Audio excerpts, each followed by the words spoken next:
right, guys. So, super stoked to have you both on here, Dr. Chaffee, Dr. Nagra. Thank you both for agreeing to have a debate and a conversation, really, about a lot of different topics going around. Dr. Chaffee, you are a proponent of the carnivore diet slash lifestyle, and Dr. Nagra, you're a proponent of being vegan or the vegan lifestyle slash diet. And we're all here kind of just to go through points. We have about 6 points that we want to go through and hear both sides of what those are. So what I'm hoping we can start with is just kind of all of us agreeing, as we already just did, to kind of the rules where we're going to go. I'll state the question, you guys will state your stance on it, the other person will state their stance on it, and then from there we're just going to have an open conversation about what each other says, and then after that we'll move on to the next topic. Sound good? Sounds Sounds good to me. Right on. Okay, so why don't we start with both of you guys giving just a quick, bullet point layout of who you are and why you're credible to speak on this approach to life. So, Dr. Nagra, why don't we start with you? Yeah, so I'm a naturopathic doctor in Vancouver, BC, out in Canada. I have been out to Perth, though, Anthony. I know that's around where you're based. Back in 2009. Record summer, by the way. It was like 45 degrees or something. But I am, yeah, it was crazy. But yeah, so I've been plant-based. I've been vegan for about 12 and a half years, started shifting a bit. Prior to that, I had certain, health issues when I was younger, overweight, asthma, and so on. And I did see, large improvements, and that's what ultimately got me interested. And of course, from there, I did more research and went through school, got a bachelor's in microbiology, took additional nutrition classes, and just kind of continued on from there. And I use nutrition a lot in my practice as well, largely dealing with people with cardiometabolic diseases or cardiometabolic risk factors and helping them improve those. I've also been a contributing author, or rather a scientific like fact checker for The Proof is in the Plants, best-selling book out in Australia, as well as a contributing author to Professional Health nutrition textbook, and here to discuss my views on nutrition. So there you go. Awesome. Thank you. And Dr. Chaffee. I'm an American medical doctor. I currently practice in Perth, Australia, as Matt said. So I have been researching diet and nutrition for, really about 25 years. I started studying nutrition in my undergraduate degree in Washington. I studied nutrition. I got my degree in molecular and cellular biology, and that culminated in a medical degree after that. Since then, I have found that nutritional interventions are extremely potent, as you have as well, and that whatever we're eating, we're doing it wrong, and people are getting very sick and they're getting unwell, and so some things need to be changed. And so I've taken quite a lot of time looking at research and different studies and pieces of evidence to try to figure out what we are biologically and what we're biologically designed to eat and what would be the most healthful way to eat. I think there's an absolutely huge array and gambit of different things that we could eat and be relatively healthy. The predominant diet at the moment is very unhealthy, and so I think that's no matter what we do, I think we need to change that, and we need to go into a direction of a different direction than we're going now. So I am a proponent of a carnivore diet. I feel that just is biologically what we're designed to eat, and I think that is the most healthful, but I don't think that's the only healthful diet. There's certainly a wide array of people that can be extremely healthy on different diets as well. So I do that personally because I find that that's best for me, and I use that in my practice quite a lot, and I find this is very beneficial to my patients as well. But I certainly don't think that this is the only thing. I mean, I have vegetarian patients, who for religious reasons, they're like, look, I just can't. I can do eggs, that's it. And it's just like, okay, we'll work with that and do the best we can with them. So that's my position anyway. Gotcha. Okay. And yeah, just a spot of common ground, if I could say, I think we both agree that the predominant Western diet, so to speak, at this point is not the best. So it's nice to start off with a point of common ground. There's something in common. Brings about another question that I want to bring and circle back to after we get to these ones. So we'll see how quickly we go. But the first one it's pretty straightforward. It really is. What are humans biologically and evolutionarily designed to eat? And pretty straightforward question. That's not a matter of, just maybe what we like, what tastes good and all that, but what are we designed to eat? So we'll start there. Dr. Nagra, if you want to start first on this one. Sure. And with regard to biological adaptations, I mean, we have adaptations to carbohydrates. We have 10 to 20 times the amylase gene that our Neanderthal cousins do, for example. But at the end of the day, I don't see why having adaptations to a certain food or a certain dietary practice means that it's best for us long term. And to understand that, let's just talk a little bit about how natural selection works, right? We all have genes. We pass down our genes to our offspring, our children, and those who reproduce more are going to end up spreading their genes more. And throughout evolution, genes that help us get to that point of reproducing are the ones that are passed on. Genes that don't necessarily help us get to that point eventually get weeded out of the population. A great example of this not necessarily leading to good long-term health is sickle cell anemia. So if we look at areas where malaria is endemic, sickle cell anemia actually helps protect against malaria. So kids won't die at very young ages due to malaria infections, but they can run into complications long-term, like cardiovascular complications beyond the reproductive window. And so there's no good reason, in my view, to think that even if we had adaptations to eating meat, that it's necessarily going to lead to good long-term health. And what I ultimately care about are those long-term health outcomes. Does it lead to a lower risk of cardiovascular disease, all-cause mortality, premature death, essentially? And just to highlight some of the data on that, I mean, we have food groups and the risk of all-cause mortality. We see that whole grain consumption, higher whole grain consumption, lower risk. Refined grains, not so much. I don't advocate for that. Vegetable consumption, higher intake, lower risk. Fruit consumption, nut consumption, legume consumption. Whereas on the flip side, eggs, dairy, red meat, processed meat, and sugar-sweetened beverages, of course, I don't advocate for that. Fish consumption, on the other hand, seems to be quite protective. If we also look at biomarkers, so this isn't based on dietary intake, this is based on actual markers of intake of whole grains and nuts in particular.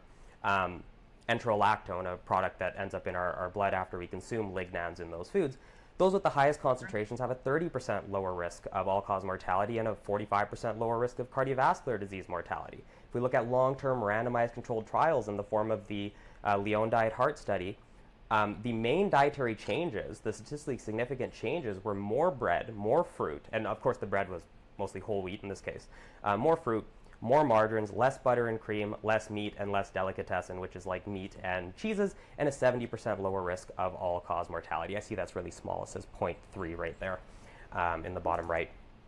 And so when we're looking at the long-term health outcomes amongst people actually living today and following them over time, we see consistently that they end up doing better the more plant foods, at least those healthier plant foods I highlighted, not so much the refined grains and Coca-Colas, the better off they end up doing. So I think that would pretty much be it for my sort of opening. And so, Dr. Chaffee, before you go really quick, your stance then is that plants, 100%, like mainly plants, is the way to go?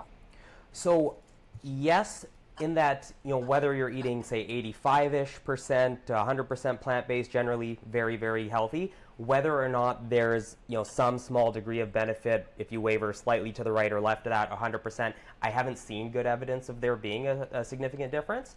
So I would say diets like the Mediterranean, DASH portfolio, or a strictly exclusive plant-based diet as well can fit into that mold, but I'm not talking about the Oreo cookie potato chip diet, right? I'm specifically talking about this healthier iteration as I've outlined. Got it. Okay, thank you. Yep. Dr. Chaffee, what about you? What is your stance on what are humans biologically and evolutionarily designed to eat?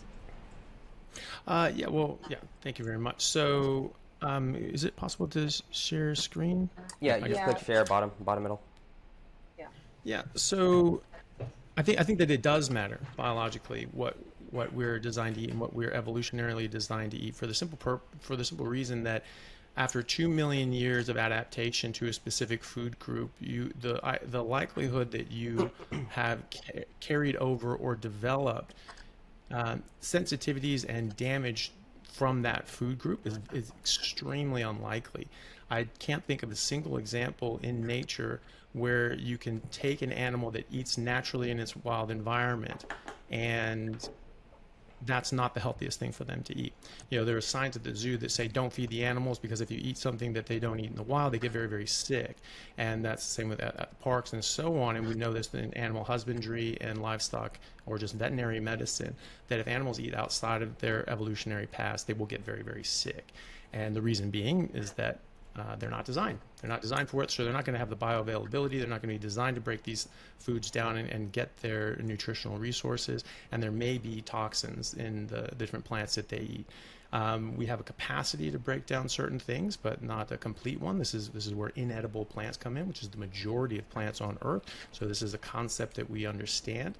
And so if you're not designed biologically to eat a certain food, that can instill harm to varying degrees. And so it is important. The idea that we would be better off eating something that we haven't eaten even 50 years ago. A lot of the food that we eat now didn't exist 50 years ago. Even the vegetables and fruits that we eat have been thoroughly bred and changed from their original form as well. And so the idea that we're biologically adapted to things that we really haven't eaten until very, very recently, I'm a bit skeptical of. Biologically, animals tend to adapt to their environment and adapt to their food source. And so as I'll share the screen here. You guys see that? No. Well, not yet anyway. No. Am I supposed to? Go to window, entire screen. Let's just do that. Oh yeah, where it makes you select the screen. It's all tricky. Maybe I'll share. Okay, so this is a study that came out of the University of Tel Aviv that showed that all the available evidence showed that humans were hypercarnivorous apex predators for at least the last 2 million years. So that is, just looking at the evidence there, and if you speak to different, sorry, I'm just having difficulty with the share screen thing here. It was working. And so, did you guys see that? Did that come Yeah, up? it was up Yeah, there. It was up there. Yeah. Okay, perfect. So, if you speak to different paleoanthropologists and archaeologists, they will tell you that this is what the evidence shows, is that people have been eating meat, if not predominantly meat, sometimes even exclusively meat. Think about in the ice ages. When the ice sheet started coming down, the fossil record shows that people were actually moving up away from the equator and into the ice shelves. So there really isn't any plants available then. So predominantly what they're going to be eating is meat.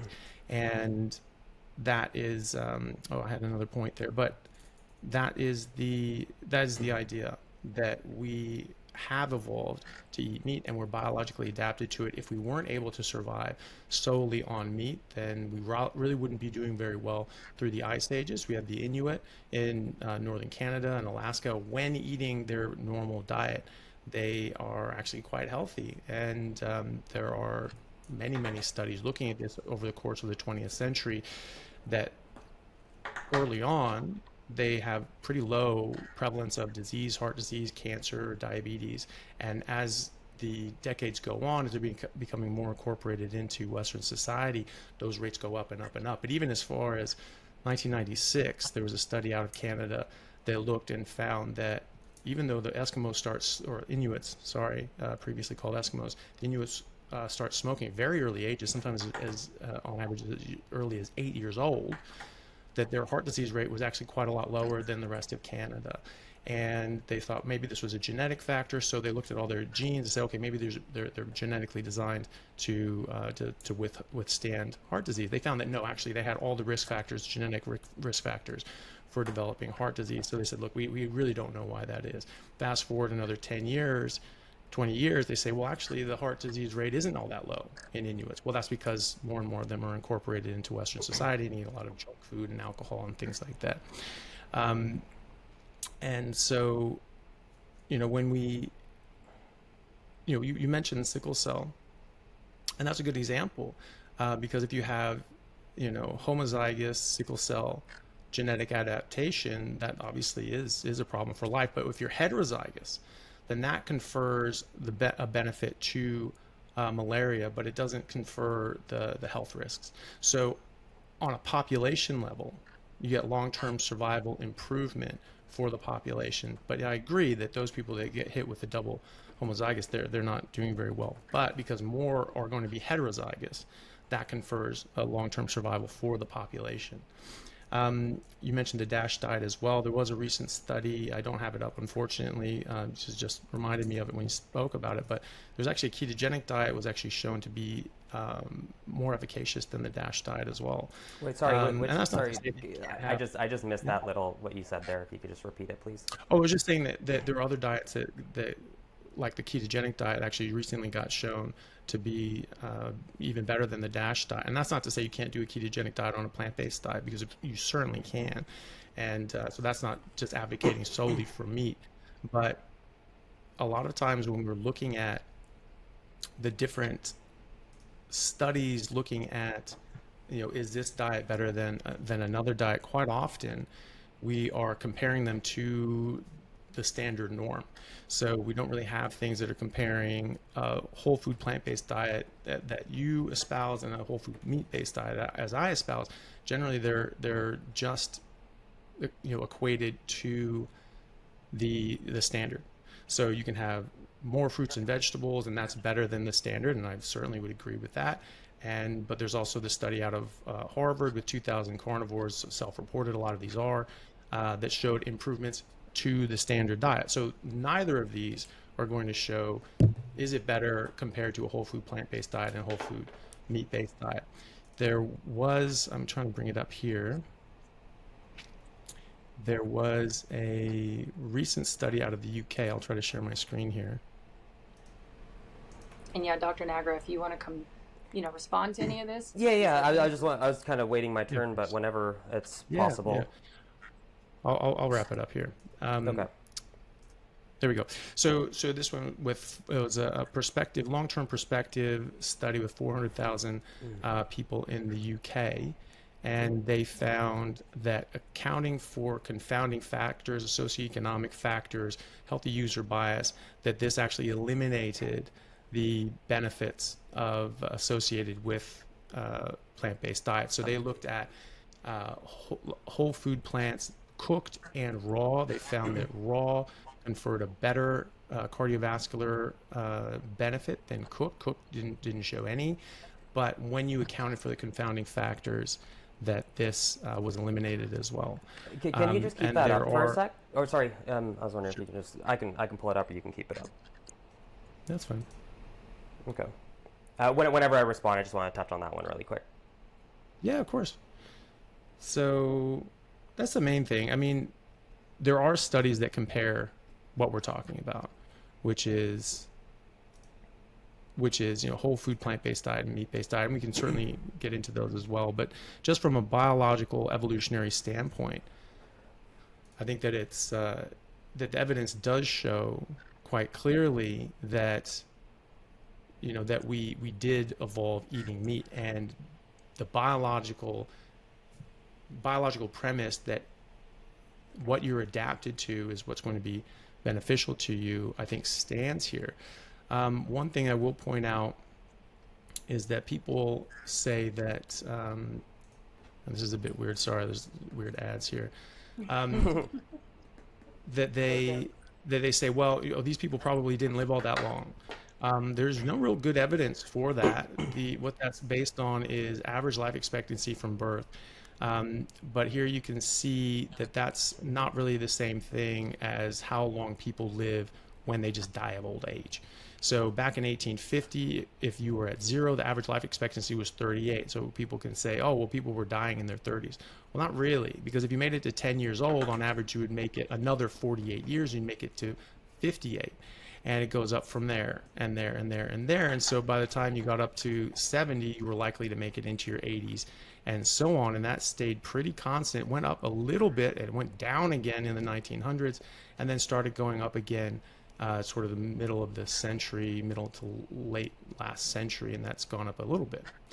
But that's the problem we run into when we're dealing with average life expectancy from birth. All right. Okay, so yeah, let just me- on this. go ahead, Nagra. Yeah, just on the study. Do you mind scrolling down to table 2 for a sec? Sure.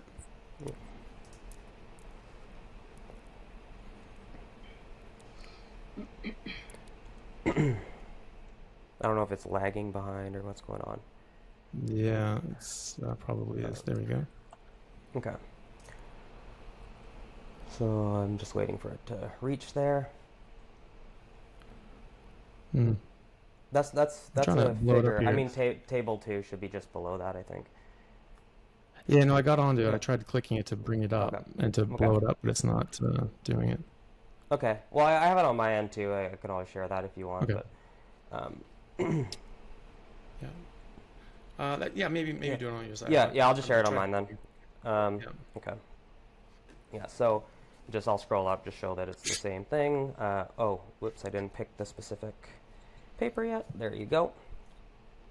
All right. So can you see it? Oh, now you can. So this is the Yep. paper, right? Mm-hmm. Yeah, and in your view, this is one of the better ones on the topic, presumably? No, not at all. I think Oh. all studies have inherent flaws. The Oh. point is that there's mixed literature, whoops.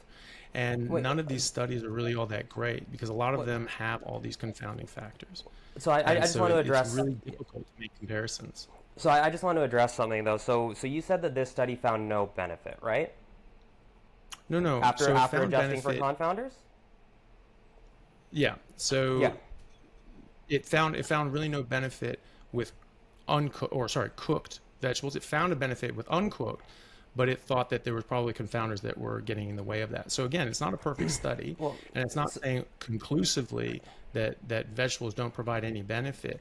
But again, you also have to think about the comparison. What are we comparing sorry. this to? Can They're I comparing that. just show what I wanted to show, Yeah. please? Yeah. Sure. So this is table 2. This is what I was trying to get you to go to. If we look at all-cause mortality, cooked vegetables were beneficial, 19% lower risk of all-cause mortality in the fully adjusted model. So that is when you're adjusting for all the confounders, including BMI and whatnot. So it actually was beneficial, as was raw, very similarly beneficial, as was total vegetable intake. So I'm just confused as to why you said there was no benefit. On cardiovascular risk. Yeah, but for all-cause mortality, are we in agreement that there was benefit? And this is only for over 4 tablespoons of vegetable intake. Oh yeah, no. I was speaking specifically about cardiovascular risk. Okay. But Okay, no, look, I just, agree. but sorry, I just want to make clear, for all-cause mortality, we agree there was benefit. Mhm. Okay, cool. Yeah, and that's no, absolutely. So Yeah. so let me again clarify. I'm not saying that this study proves that vegetables are not good for you. I'm saying that there is mixed literature. And I'm also just pointing out that when you're comparing these things, you're comparing them to the norm standard diet, which we both agree is not great. So it's difficult to glean more information than that because we don't have comparative studies to whole food plant-based diet with whole food meat-based diet, except for one, which we can talk about, which is... We'll get to that. Yeah, we'll get to that. I'd like to have my response because there was a lot of things to unpack there. So another thing you mentioned was obviously there's a lot. I'm not going to go through every single point, just hit on some of the big ones. But another thing you mentioned was this one, right? The Harvard Carnivore study, right? Yeah, and so what happened to the coronary artery calcium scores in people who had scans before and after adopting carnivore? Yeah. So the thing is, again... Again, I'm just asking, but I understand. I just want to point out, right? I don't see how, what the purpose of citing this study is if we're just accepting certain findings but not others, right? Like coronary artery calcium for people who had pre-diet scores was 55. For those who also had the post-diet was 81, right? We actually saw an increase in coronary artery calcium. And so I just want to point out that I don't see the reason. Oh, sorry, I'm not sharing the right tab here. That's my bad. It's weird how it does that. I wanted to say something, but I didn't interrupt your flow. Yeah. It's weird that it doesn't share that. But I just want to point out that, if we're going to cite studies, presumably we look at the full set of results. We look at the outcome. I'm just waiting for it to load up. Yeah. So here's the coronary artery. We have 55 here. We have 81 post or current. So pre-diet was 55. And so we actually see a progression of coronary artery calcium in these self-selected carnivores through the World Carnivore Tribe and the Carnivore Reddit and all of that, presumably who are very strong proponents of that, right? It's imagine if I were to go on my social media and say, hey, let's survey a bunch of vegans about their health. Obviously, there would be a selection bias. So I just think this is a really pretty terrible study, actually, if I'm honest about that. But going back to this whole idea of biological adaptation, I did sort of point out why that isn't necessarily beneficial long term. There's no reason to select for something that helps us out post-reproductive age. It only matters to get to that reproductive window and to reproduce and pass those genes on. And like you said, we're only looking at replacing the standard American diet. That's actually not true. We have substitution analyses that specifically model the replacement. I have to unshare and share again here. That specifically model the replacement of red meat and specifically unprocessed red meat and plant protein sources. So here, we actually other animal protein sources as well, replacing unprocessed red meat with, in this case, it was dairy, nuts, or legumes was beneficial for cardiovascular disease, a meta-analysis of prospective cohorts there. And in this study by Huang et al., this was the NIH AARP study published back in 2020, replacement of just 3% of calories from red meat protein with plant protein was associated with a 13% lower risk of all-cause mortality in men and a 15% lower risk of all-cause mortality in women. And this is the adjustment model if there were any concerns. If anything, I'd say they over-adjusted. But a very, very comprehensive adjustment model. And this is specifically looking at that replacement, right? If we took people and they were to swap out a bit of the red meat they're eating with some plant protein sources, they end up living longer and having a lower risk of disease. So it's not just this idea of replacing the standard American diet. And then the last thing I'll mention really quick about like zoo animals. So like, are you suggesting that the zoo animals don't get disease in the wild or in zoos because they're fed their species appropriate diet, or yeah, wondering about disease insofar as getting infections, but they don't get diabetes and autoimmune disorders. What about like when they're eating cancers, cardiovascular disease? No, not really. It's much lower.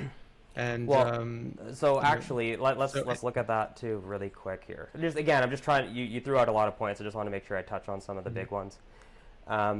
So let's look at this really quick. So if we look at cancer risk, and once this pops up here in my screen share, we look at cancer risk amongst mammals or across mammals, and these are in zoos, being fed their presumably species-specific diet, as you put it. 110,000 animals. Does it say that specifically? Yeah, so they talk about meat in particular, like meat intake amongst the carnivores, and I'll tell you why. I'm going to get to that in a second here. So if we look at the different types of animals too, we actually see that the cancer rates are the highest amongst carnivores, even though they're eating this meat, raw meat largely. The herbivores primates have a lower rates of cancer mortality.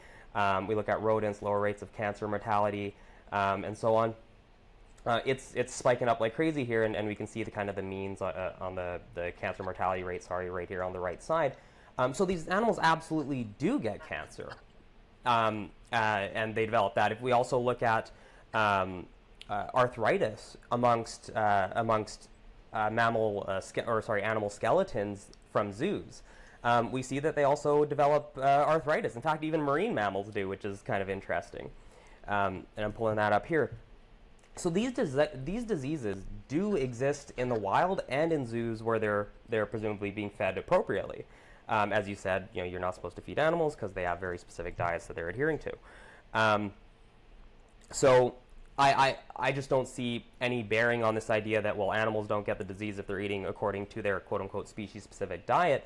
And at the end of the day, this all comes back to outcomes. Like I said, replacing animal protein, red meat protein in particular, with plant protein sources has consistently been shown to lead to lower mortality risk, lower cardiovascular disease risk in virtually every cohort that there has been looking at that. NIH, AARP, Nurses Health, Health Professionals Follow-Up, JPHC. The Rotterdam study was actually carbs for animal protein. And the list goes on and on. So what I'd be really interested to hear is, what is the fundamental issue that applies to those studies, even though they're done in different populations by different researchers using different methodologies, that would explain those results? Well, I'd have to look at each individual study to know, but the fact, so you talked about the Harvard study, and you picked on one point, which is a CAC score, but isn't it also true that taking a statin, which is generally accepted as beneficial for heart disease and its prevention, raises your CAC score as well? It can. So, okay, so is raising a CAC score inherently bad if we do it on purpose with statins?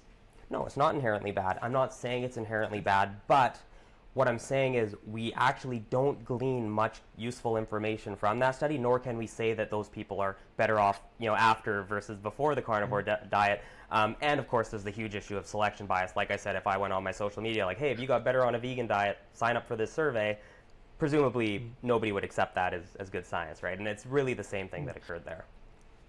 So again, the point I was making with that was not that this is the end all be all study. I was specifically saying it was flawed and saying that it wasn't showing what I wanted to show, what we wanted to talk about. I said specifically that this is not comparing like for like. This is not showing us, what we want to see. We want to see whole food plant-based diet, whole food meat-based diet. We want to do it in a rigorous fashion. And I was saying that wasn't it. And I was also saying that there are other examples. So I was actually being disparaging of my own side, saying that we don't really have good studies in that regard. As far as the zoo animals are concerned and the animals in the wild, I would be interested to see, if they were able to control for being fed outside of their diet. I would also be interested to see, but that also doesn't presuppose that just because they get certain illnesses in that environment, that if they were eating otherwise, they wouldn't get worse. There were studies. It doesn't tell us either way. I will acknowledge that. It doesn't actually tell us either way, of course. Like in the wild, maybe sick animals, maybe they do get sick, but they just die quicker, so we can't properly study. Like that, it could go either way. I would agree with that. Yeah. So there was a study, and I'm sorry I don't have it up, but just reminded me of it. I think I have to cut this question, unfortunately, unless. I'm fine. Like I feel like this is inherent to the discussion personally, but like it's totally up to you two as well, Anthony, if you care. Well, I'll maybe just a quick couple points, and then we can move on. It's just the matter of a study with it looked at elephants and whales. And said, these are huge animals. They've got a lot of cells and tissue. They should have higher rates of cancer. There's more cells that can go wrong and turn cancerous, but they found they had very, very low, negligible cancer rates. And they were like, okay, well, what is this? And they sort of looked at that. They came up with sort of genetic reasons for that. But the point is that it's very low. Elephants obviously being large herbivores. Whales being large carnivores, they're just eating meat basically, or plankton, things like that, or krill, I should say. So that's just that point. The point about reproduction age, only getting to reproduction age, that's the only benefit. That's not quite true, because you get to reproduction age, you have kids. If you die immediately, your kids are dead. You have to be able to wean them and bring them to adulthood as well. Through the reproductive window, yes, I would agree. Through really at the end of the day, you're talking about till about 40 or so, 40, 45. I would grant that. I'm just not saying into like the 70s, 80s, 90s. Just to be clear, right? There's no advantage to living that long. Well, it's societally, I think it is. You have like the elders and the wise men, all these sorts of things that pass down that information, and you have the grandfathers and great grandfathers who pass down human knowledge and experience, and so there can be a societal benefit. But you're right, the minimum that you need is to get to say 40, so that your kids are adults and they can at least fend for themselves. But even in the different population studies, looking at like Malcolm Gladwell wrote about this in Outliers, you have different populations genetically sort of doing things differently in different areas, and they didn't have the same longevity outcomes. Whereas the areas that they had better longevity is when they had 3 generations, 4 generations living in the same household, and everyone was helping out and taking care of things. So I think there is an advantage to that. But you're right, the strict cutoff, I think, is not just at reproduction age, though. It's probably double or more than that. And then the one piece of information... Wait, can I just add just one quick point on that last thing you said? Just one point. I would say, though, as an alternative hypothesis, it could even be detrimental, as you're actually feeding resources, perhaps, to keeping someone alive who isn't going to be passing down genetic material who isn't Yeah. going to be helping reproduce. So it Well, could go either way. well, that's why. Yeah. Well, Ultimately that's want why to see the evidence. Inuit go and expose themselves, right? That was the thing when they're too old to chew their leather. They just go outside and they expose themselves. Say, hey, we're not pulling our weight. These are harsh environments, and so we got to go. But they don't do that at 40. They were doing that when their teeth wore out to such a degree that they couldn't chew on skins anymore, and help at least make leather and things like that. So It doesn't sound like they were very healthy then. No, we're not rats, right? We don't regrow our teeth, so they wear down. And so if you're using your teeth as a tool, they're going to wear down. It's not that they're falling out or rotting. And in fact, that gets me to another point, which is pre and post agriculture. Archaeologists know the skeletons pre and post agriculture. So there's a hard line. Before agriculture, teeth were much better, jaws were better developed, less cavities, less lost teeth. Brains were 11% larger, on average 5 inches taller. After agriculture, brain smaller, stature smaller, teeth are crowded, crooked, broken, cavities, and they have shorter femurs, which is a sign of malnutrition, and signs of tuberculosis in their spines and bones. That is also obviously signs of ill health. And so you can see a clear cutoff when we change dramatically our population-wide diet, that there was significant developmental ramifications because of that. Well, it could be the Okay, case so- that we just and I didn't. want- Sorry, I just Dr. want Nagra, to. I just want want to to let address. you come back to that, and I think it's worth coming back to. I think we should move on to the next one to get to that, and the question is relevant. The question is basically, can you get adequate nutrition from a plant-based diet? And that goes back to this teeth conversation, jaws. That goes back to kind of the whole way the human body is constructed, right? So it's not to cut you off; it's to move forward to in the conversation. And I hope that's probably one of the questions that I hope is addressed most in this is actually that exact topic. So please, again, answer that question, and then absolutely, go back to what you were going to say. Again, the question is, can you get adequate nutrition from a strictly only plant-based diet? Is that to me? Yeah. Yeah. Okay. So, can I just address that first and then move on to this? It seems weird to I think answer this. that's And fine. yeah, I think that's fair, right? It's just like it's confusing in my head, right? Yeah, of course. So yeah. So, with regard to agriculture, we didn't need to hunt anymore as much. We didn't need to be on our feet and as large. As far as brain size, that doesn't. So we didn't select for it as much. As far as brain size doesn't dictate intelligence. I mean, look at the largest brains in the world, sperm whales, for example, and a few other large mammals. They aren't more intelligent than us. You even look at brain to body size ratio. Shrews have a bigger brain to body size ratio than we do. They aren't smarter than us. Our number of neurons, as far as I'm aware, has not significantly declined. If anything, may have gone up, and so we are more intelligent, so to speak, than we would have been back then. And so I don't see how that has any bearing, and ultimately it comes back to those long-term health outcomes that I care about. Now, as far as the question regarding plant-only diet, depends what you mean. If you mean plant-only, no supplementation, fortification, well then no, I'd say that's not adequate. I advocate for people to supplement appropriately. Obviously, the one that everyone is aware of is vitamin B12. And when we supplement appropriately and we look at populations who are doing that, we see that they do just fine. They have similar rates or similar nutrient status and rates of deficiency to omnivorous counterparts who are eating a lot more animal products. We see this out of some research. I'll just actually share my screen again real quick. Research out of Switzerland. There are a bunch of other papers as well that I could pull from, but I really like the one out of Switzerland because they looked at rates of deficiency as well. Where is it? Right here. And so if you're looking at omnivore vegans on the right, similar rates of low magnesium, similar rates of low hemoglobin, plasma ferritin, similar for zinc, similar for iodine. Mind you, everybody was low in iodine, presumably not having much like iodized salt or what have you, or fish in this population, or seaweed for people eating plants. Vitamin A was similar, beta carotene, vitamin E, C. Actually, for C, the omnivores tended to be a little bit higher as far as rates of deficiency, but that wasn't significant. B2, roughly similar. B6, actually the vegetarians were higher there, but the omnivores and vegans very similar. B12, no significant differences. Folic acid, actually, the omnivores were lower. And actually, speaking of that, Michaela Peterson publicly acknowledged that her folate levels were low when she tested them, and so she started supplementing with that as well on a carnivore diet.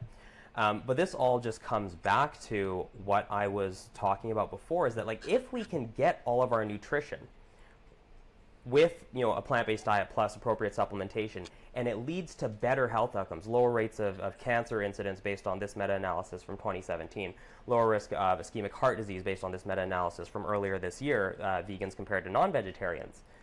What's the problem? Why do we need to consume a diet that doesn't come with supplementation, right? It doesn't make a lot of sense when the health outcomes are suggesting that it is healthy, and again, that's what I care about. Maybe not everybody cares about the health outcomes, but that would be my kind of position or my response to that question. Awesome. Okay, thank you, Dr. Chaffee. What do you say about, can you get an adequate amount of nutrition from just a plant-based diet? Yeah, well, I think that is an important point, and that if a diet is lacking in specific essential nutrients like B12, but there are more, then that cannot be our evolved biologically appropriate diet.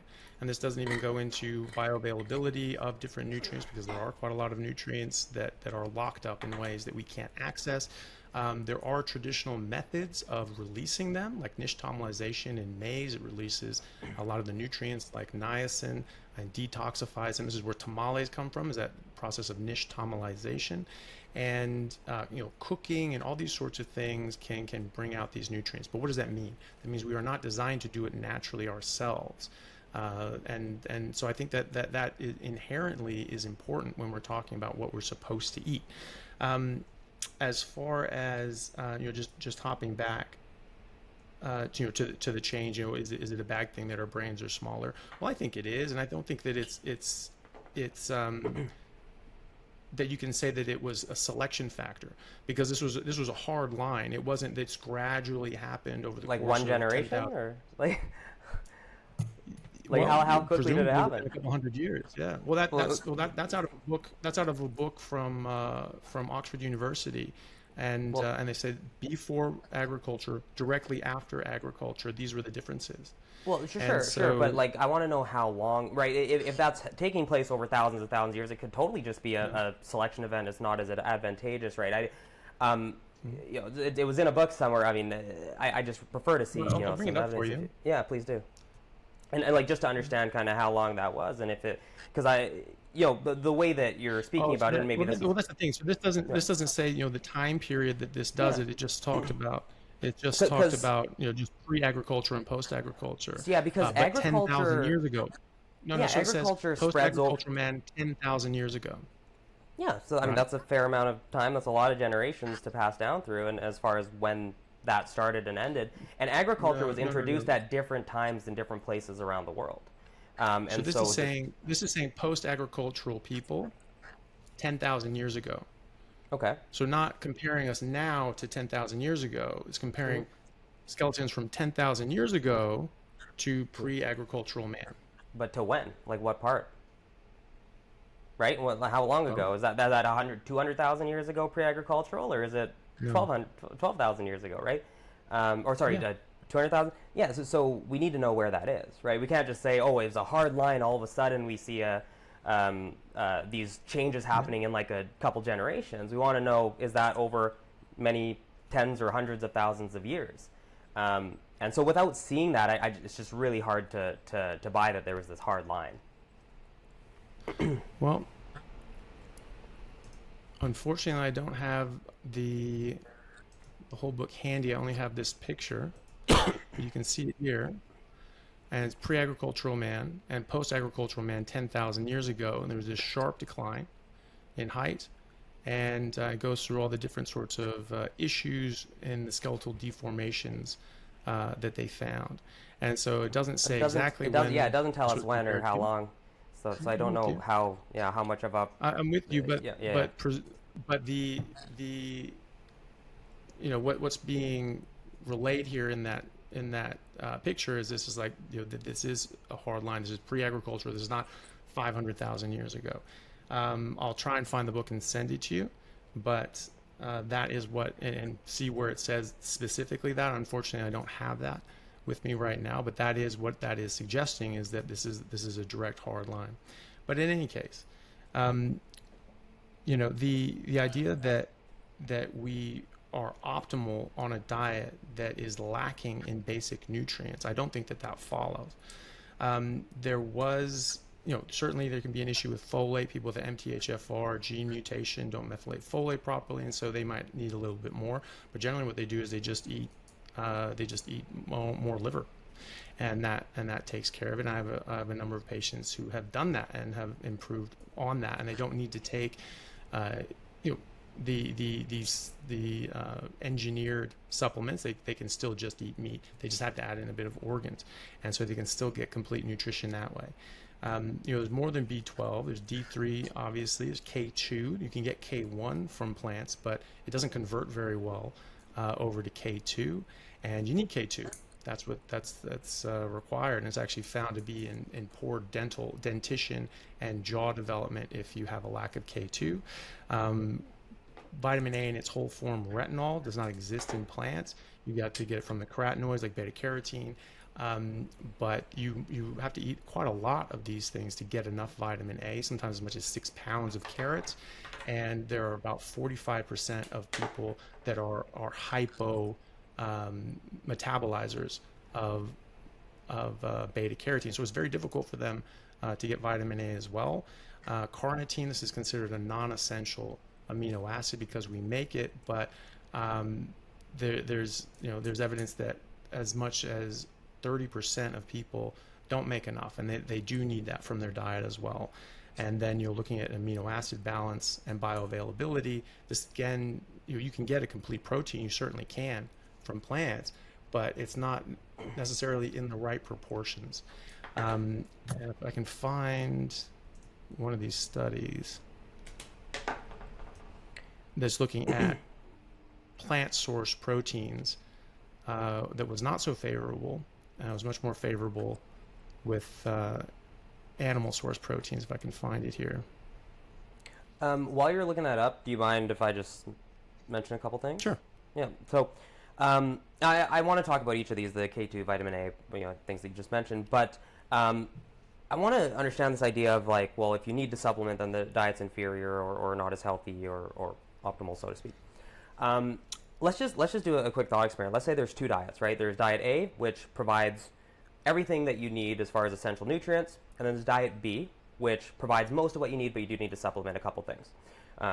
2 things, 3 things, whatever, it doesn't matter to me here. Now, diet B also, and let's say we didn't know this definitively, leads to better long-term health outcomes, lower risk of cardiovascular disease, cancers, all-cause mortality, etc. Which of those 2 diets would you choose? Well, it depends on the evidence, but For sake of the hypothetical, we have hard evidence. It meets every criteria that you need for causal inference. But we don't, though. No, but just hypothetically, we do. I'm trying to understand your values, right? And so, just in that hypothetical, if those are the 2 examples, I don't think that follows. Because if you're biologically designed, right. That's the debate is about that, right? The debate is about which is ultimately healthier. I'm just trying to understand if it were the case. If I were to show you this, would you accept that, right? So in these 2 situations, hell, they aren't even carnivore and vegan. Let's just throw those out for a second. They're unnamed diets. We know nothing about them other than what I just said. Diet A provides all of what you need, other than all of what you need as far as essential nutrients. Diet B provides most, but we have to supplement a few things, but it leads to better long-term health outcomes. Which of those 2 would you say is healthier, would you choose? Well, I think it's still a false comparison. No, it's really not a false. It's a hypothetical to understand your values, right? So let's just put it this way. Wait, hold on. I'm saying the evidence. No, I'm answering your question. You're not answering it. I'm trying to answer your question right now. If you're not answering it, you could show me hard evidence that I was convinced of. And it is in this hypothetical. I would go with the most helpful one. Okay, I would go with the most healthy one. Okay, in the case you could do that. Yeah, so what that tells me is that what you care about are the health outcomes over things like whether or not you need to supplement, whether or not some things are biological diet, and so on. The health outcomes are the be-all, end-all above all of that. That's what that tells me. And so that brings us back to the health outcome data. you still haven't explained why it is the case that when we substitute red meat for plant protein sources, we see improvements in outcomes. You haven't been able to critique any of those studies so far, or explain to me why it is that vegans consistently do better than people following a diet, at least closer to what you're recommending in the case of, omnivorous diets, more meat and dairy and whatnot. So that's ultimately. I don't agree with your premise. I don't agree with that underlying premise. Well, no. That, something that we're not biologically designed for is going to be more healthy and it's going to have better health outcomes. But here's the thing: I provided evidence that swap of red meat from even unprocessed red meat across different populations, different research groups, different study designs, including long-term randomized controlled trials, leads to better outcomes long-term. And there are other studies that say the opposite. But hold on. I'm happy to address all of those too. But what is the fundamental issue? Like, surely you're familiar with the Nurses' Health Study or Health Professionals Follow-Up Study. What are the inherent issues with that? Or better yet, what are the inherent issues with the Lyon Diet Heart Study, long-term RCT? Can you point out specific issues with either of those? Like methods. That's not really the point. The point is that there's countervailing arguments or countervailing evidence. There's countervailing evidence for smoking too. None of these studies are perfect. No, I'm not saying they are. I'm not. Have flaws. I'm wondering. I want to know what those flaws are, because here's the thing: those flaws need to ultimately apply to the studies I'm providing, but not to the studies that you're providing, in order to demonstrate that your studies are better. See, the thing is that I haven't said that ever. No. I know. I'm not saying actually despairingly towards the studies on my side as I'm well. I'm not they're saying not perfect. They're not good. And so that's why I said we shouldn't be looking at those studies. We should be going to first principles. What are we biologically designed to eat? No, but see, I'm arguing. So again, we're going back to you just acknowledged that what you care about are the outcomes, right? You said that is the be-all, end-all based on that hypothetical. That's what I care about too. I care about the people dying every day from cardiovascular disease, cancer, and so on. I don't care whether or not we have an adaptation to extract nutrition from a given food, right? I care about, at the end of the day, is this going to help people prevent, falling on their face from a heart attack? That's what I care about. And I've provided evidence showing that swap from red meat to plant protein is a beneficial one, and I haven't seen any argument against the data I've provided. That's what I want to know. Is there any flaw? Like, I've seen you say, and I can pull up the exact timestamp if you want, but I've seen you say you have to look at the methods of these studies to critique them. And if you want, I will pull that up. It's totally up to you. I know what I said. Yeah. So I'm asking you just to do that, right? To just critique methodologically. Surely you're familiar with, like I said, the Nurses' Health Professionals Follow-Up.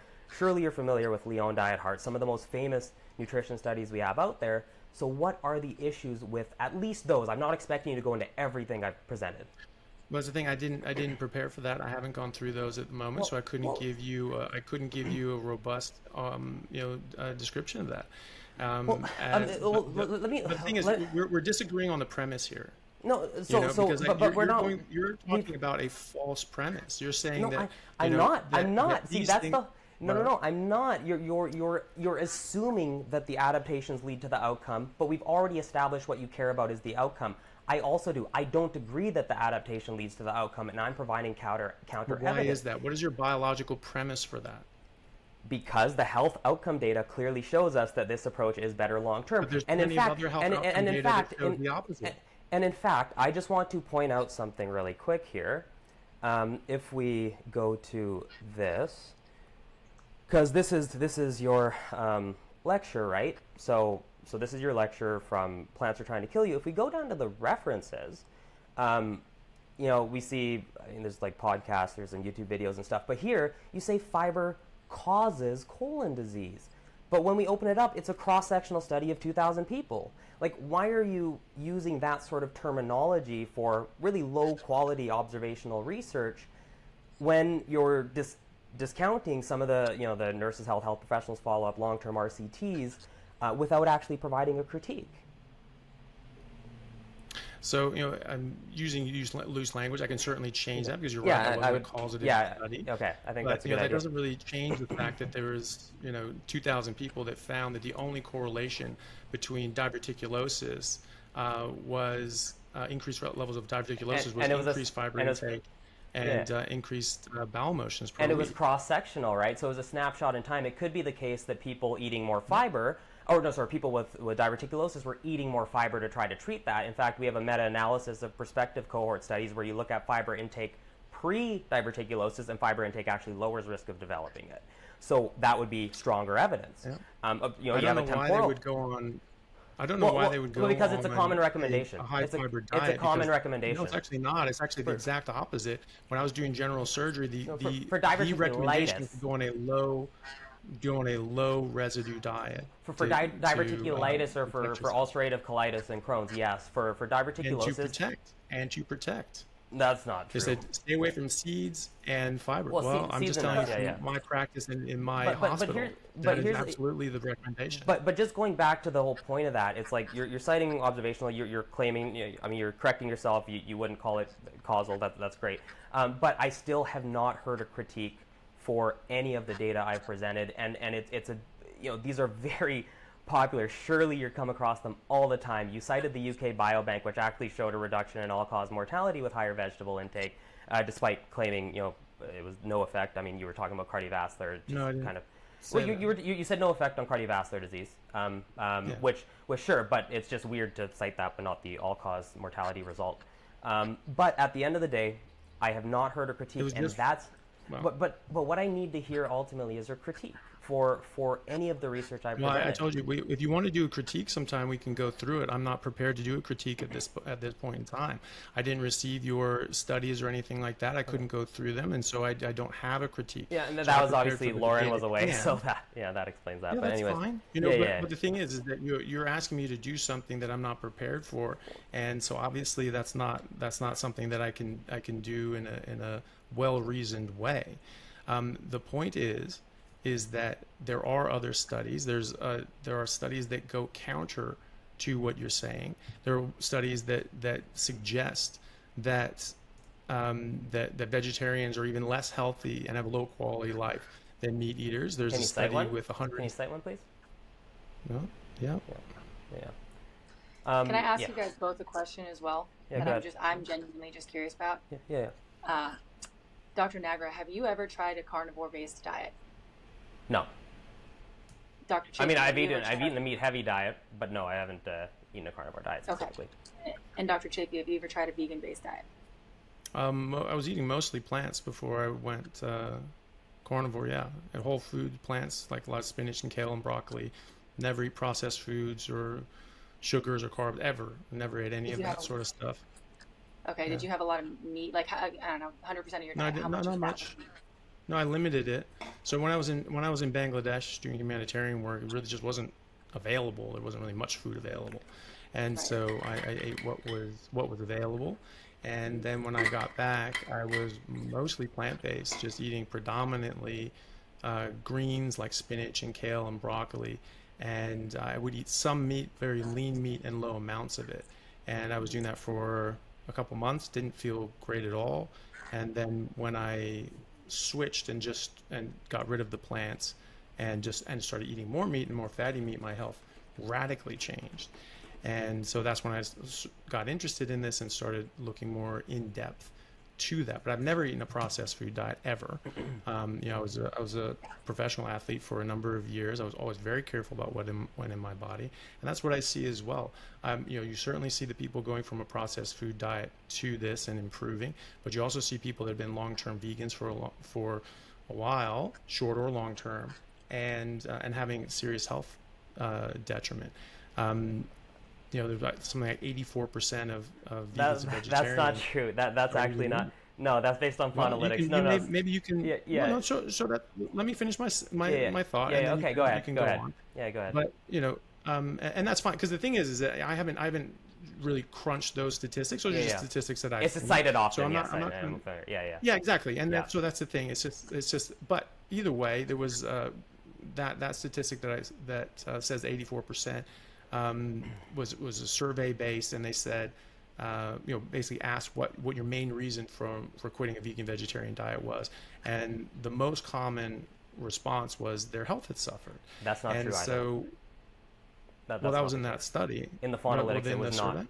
No, it was not in the. Yeah. So Well, it was actually. Yeah. So that's fine. Go ahead. But you know, either way, what I'm seeing is not a bunch of people leaving a processed food diet and improving. I'm certainly seeing that, but I'm also seeing people leaving a whole food plant-based diet and improving when they start adding back in meat. Not even if they go full carnivore, but just adding back in meat significantly helps their health, especially with autoimmune issues. Those Right. can be dramatically improved by getting rid of anything except meat. And I've seen people with Crohn's, ulcerative colitis, rheumatoid arthritis, MS, SLE put these things into remission. Hashimoto's, I have dozens of Hashimoto's patients. They all improve going on a meat-only diet, and a lot of them were plant-based. And so I don't think that it's just getting away from processed foods. There is a benefit to eating meat, and seemingly from reducing other things. And we can get into that when we talk about the whole, plants are trying to kill you thing. But yeah, you were going to say. Yeah. So, I mean, look, we can look at anecdotes on either side. I mean, we see Paul Saladino started introducing plants after he didn't feel so good. Frank Tufano's off the carnivore diet and disparages the carnivore diet at this point. We have the carnivore kid. He had a scan, found out he had, a lot of coronary artery blockage. I can't remember the exact percentage. You look at, for anybody watching this, go to Carnivore Cringe on Instagram and just look through all the posts of people struggling on the carnivore diet.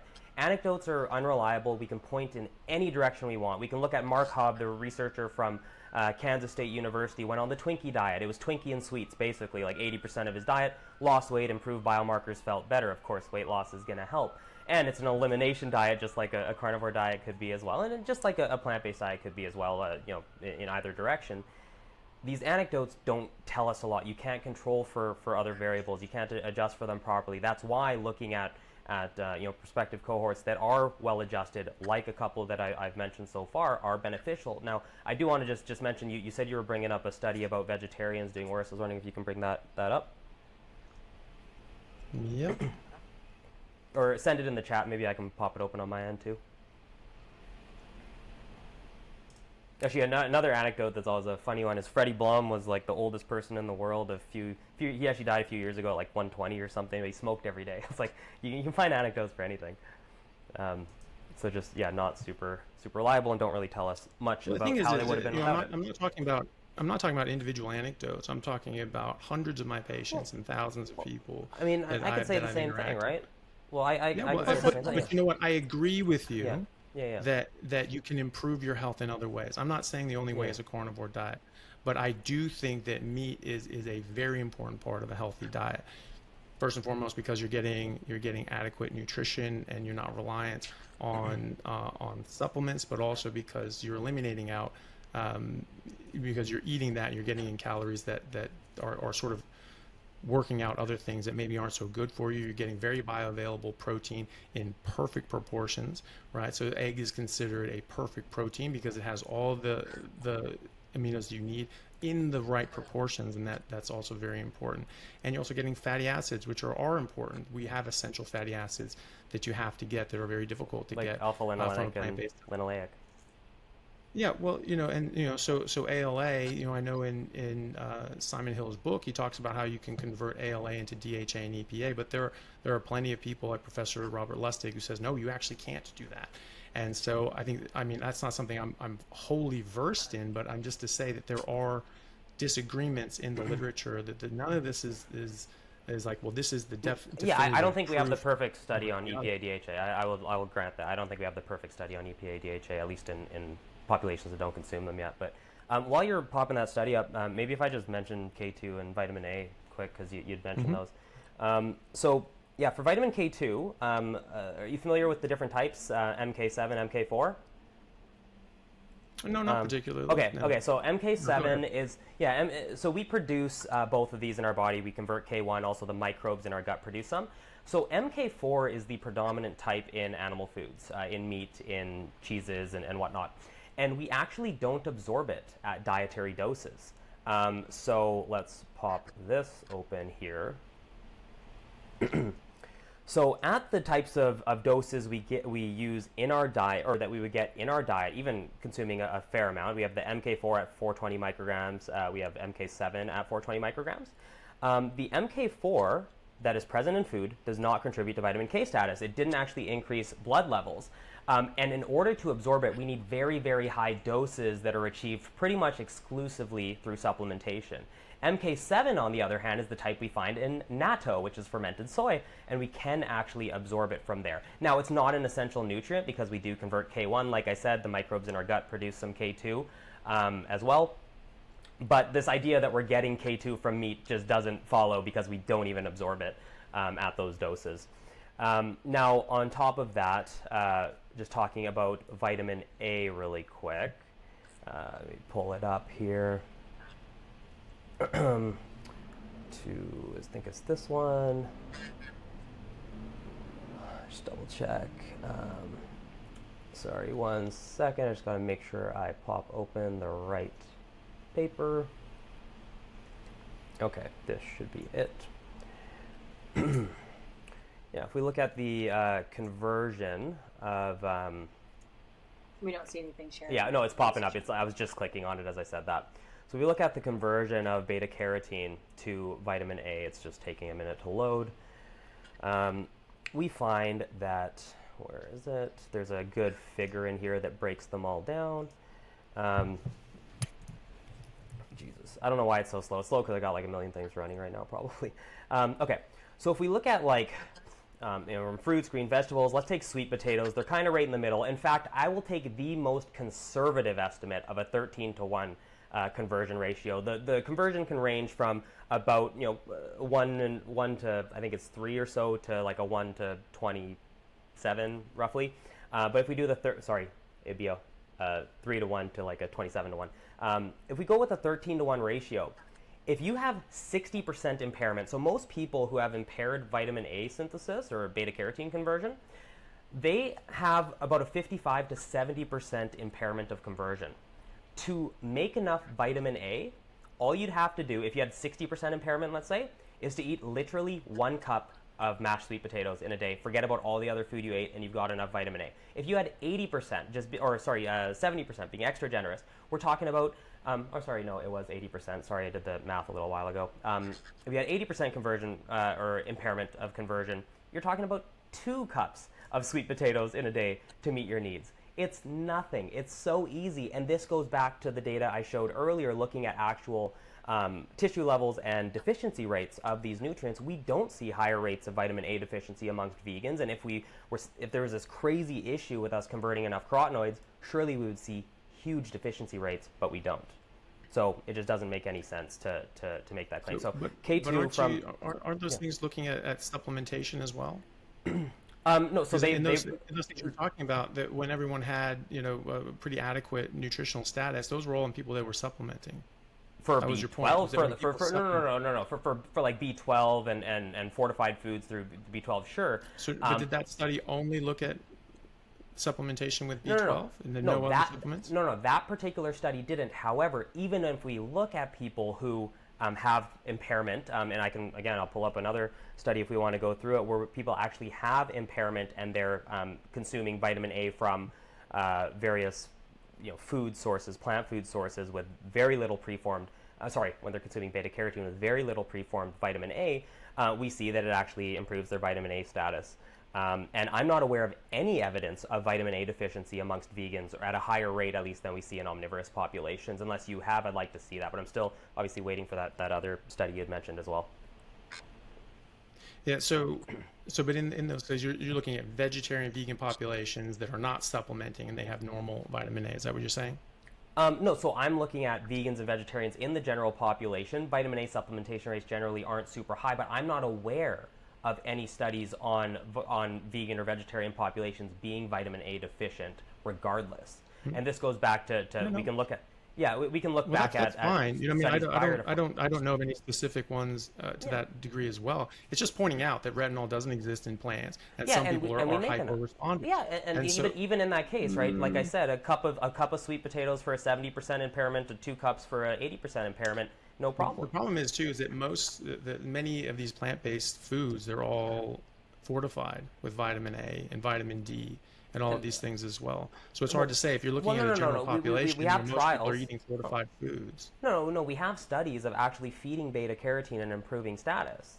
We have studies in like children in India, for example. Yeah, and you feed beta carotene and they improve their vitamin A status. So No, I don't doubt for a second that you can do that. I'm just saying that, when you get people and, that are hypo responders, that are hypo metabolizers of it, that they can run into problems. I'm not saying you can't get vitamin A if you're eating from carotene, basically, like if you're eating little to no beta carotene, like I said, it doesn't take much. If you exclude the rest of the diet, a cup of sweet potatoes in someone with 60% impairment, 2 cups in someone with 80% impairment, those are like 80% especially is beyond even what typically people who can't synthesize vitamin A you would see. Normally it's around the 55 to 70% mark, and so it really doesn't take much. That's the problem, is that so unless just a question. In Western countries. Sure. And when we're in Western countries and we know that, we read a book, but if someone's in India or they're in a rural area, they don't know that, and they don't necessarily have access to sweet potatoes. That might be a bit more of an issue. There's other plant foods too, right? It's not just sweet potatoes, and I'm not talking about that, right? I'm talking about people who are going to be watching this podcast, presumably more in Canada, U.S., Australia, etc. For them, it's just not a problem, unless you're eating an incredibly restrictive diet, which obviously I would never advocate. I'll just agree with you there. I totally agree with you. Okay.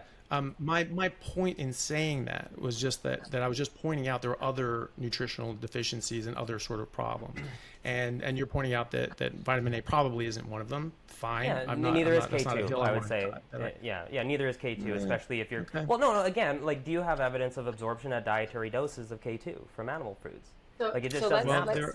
There are studies in nutritional dentistry that have pointed out specifically that dentition is severely affected by a lack of dietary K2. And they adjust for other factors versus just the foods that K2 are found in, or. So I mean, again, I just like to see that. If you can show. I mean, we're still waiting for that. I want to zoom out really quickly. I want to zoom out really quickly because people that are listening to this, they don't know the specific nuances that y'all know.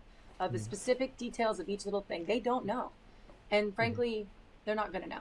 They're not going to know, and that's just the realistic approach. So it sounds, there's a lot of little things in there that are relevant. They're so relevant, that there is a space for them to be discussed. But ultimately, it kind of sounds like the general kind of layout of this is that, Dr. Chaffee, you think that if a diet that somebody needs to eat needs to be supplemented, let's say with B12 or something else.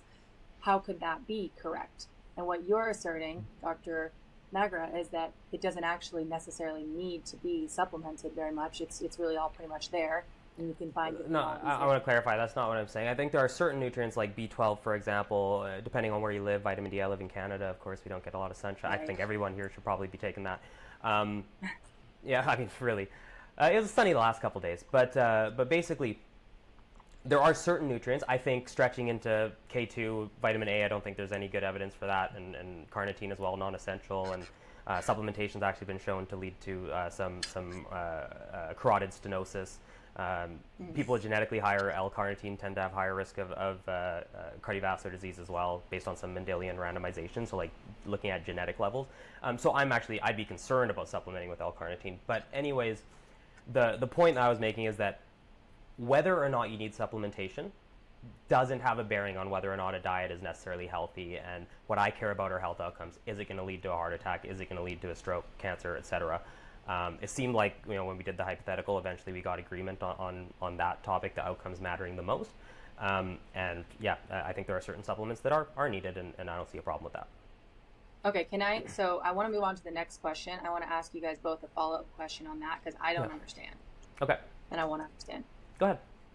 I don't see how a diet could exist if it doesn't have the nutrients necessary for one to get to a healthy life. If you need supplements, then you can't live, meaning you can't avoid cardiovascular disease, you can't avoid cancer, and so on and so forth. So my confusion with that is not to disagree with you. It's genuinely that from my position, and I think from a lot of people who eat a carnivore-based lifestyle, the question is, well, if it needs supplements and you don't have access to supplements, then you'll die. So this concept of having a healthier life doesn't matter because you're not living. Whereas the argument on the other side is you don't need supplements, therefore tweak things along the way to adjust for that, but you are living. So, you know, does that make sense? So I mean, I think it's just worded a bit awkwardly, but I'll try to address that. So in a context where you have no access to supplementation or what have you, or fortified foods, like might be the case in some impoverished areas, yeah, I think that is problematic. I think in those cases, including some animal foods may actually be better insofar that it provides you with certain nutrients that you might not get otherwise, like B12. However, in a context where that is available to you, you're able to have fortified foods like I'm just assuming a lot of, at least my fan base, so to speak, who would be watching this largely in the U.S. and Canada, that they would have access to that. They'd be able to consume fortified foods. And when we look on a population level of people consuming these diets, whether that's with fortified foods or supplementation, we see that they do just fine as far as supplements, or as far as nutrient status, rather.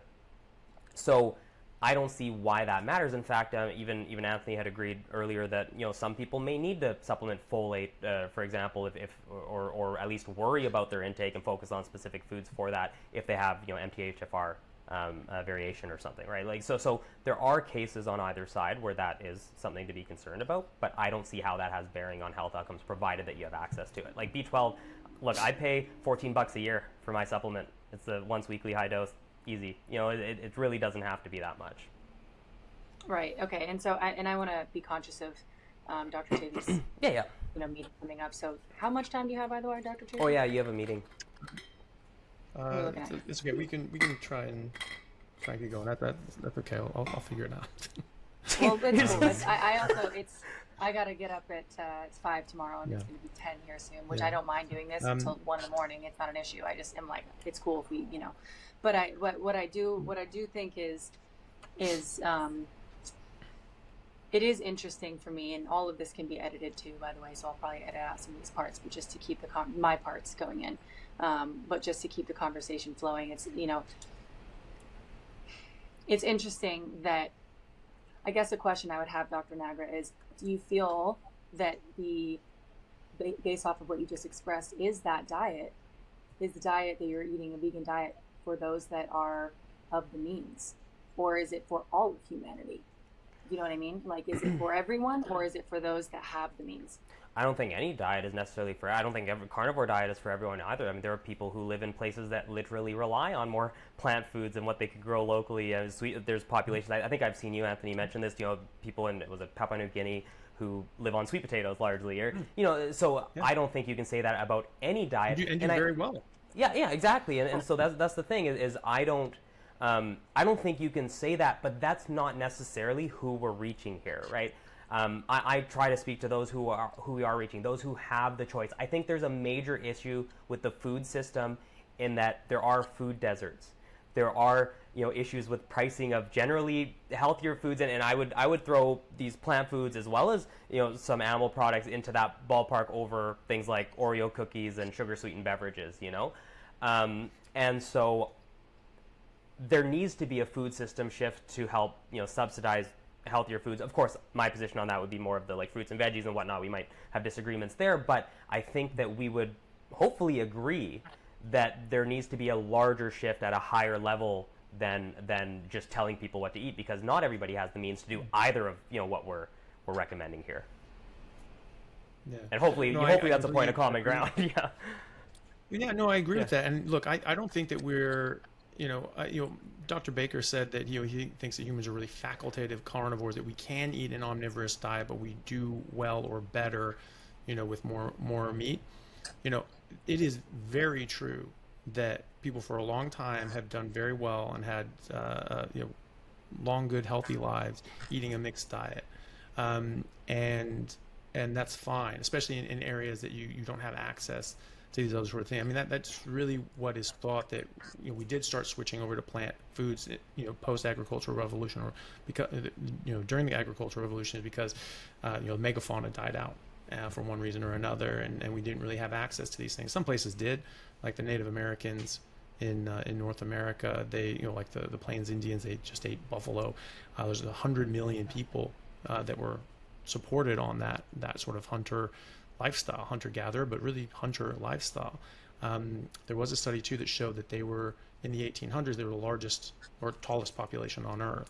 And typically, the average height of a population denotes the average health of a population. Now they are not. They have since shrunk down. They are much shorter now, and that's pretty quick. So that's about 150 years, since that changed, and their health has suffered tremendously as well. Now they have gone to the standard processed food, alcohol, sugar sort of diets, and no one here is arguing that that's a good idea.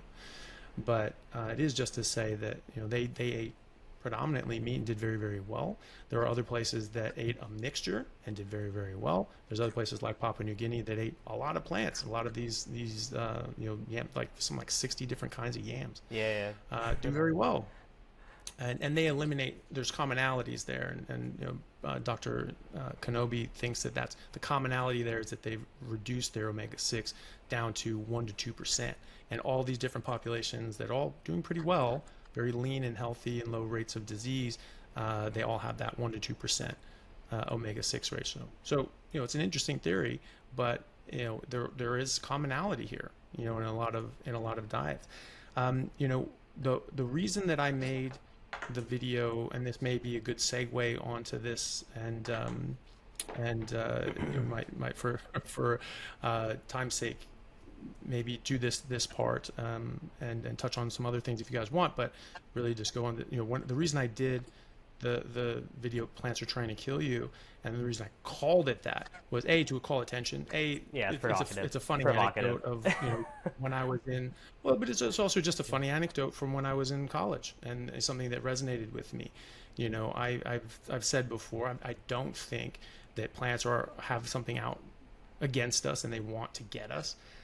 It's just that they are living organisms, and they have to defend themselves, and they want to defend themselves, and they will defend themselves, and that we can eat plants. But being told that you can indiscriminately just eat a lot of plants, I think that's dangerous, and that's why I made the point with the WHO study or paper or article, but so many others, that these things do exist. And if you don't pay attention to them, you can run into problems. And I've got a number of different studies to illustrate that.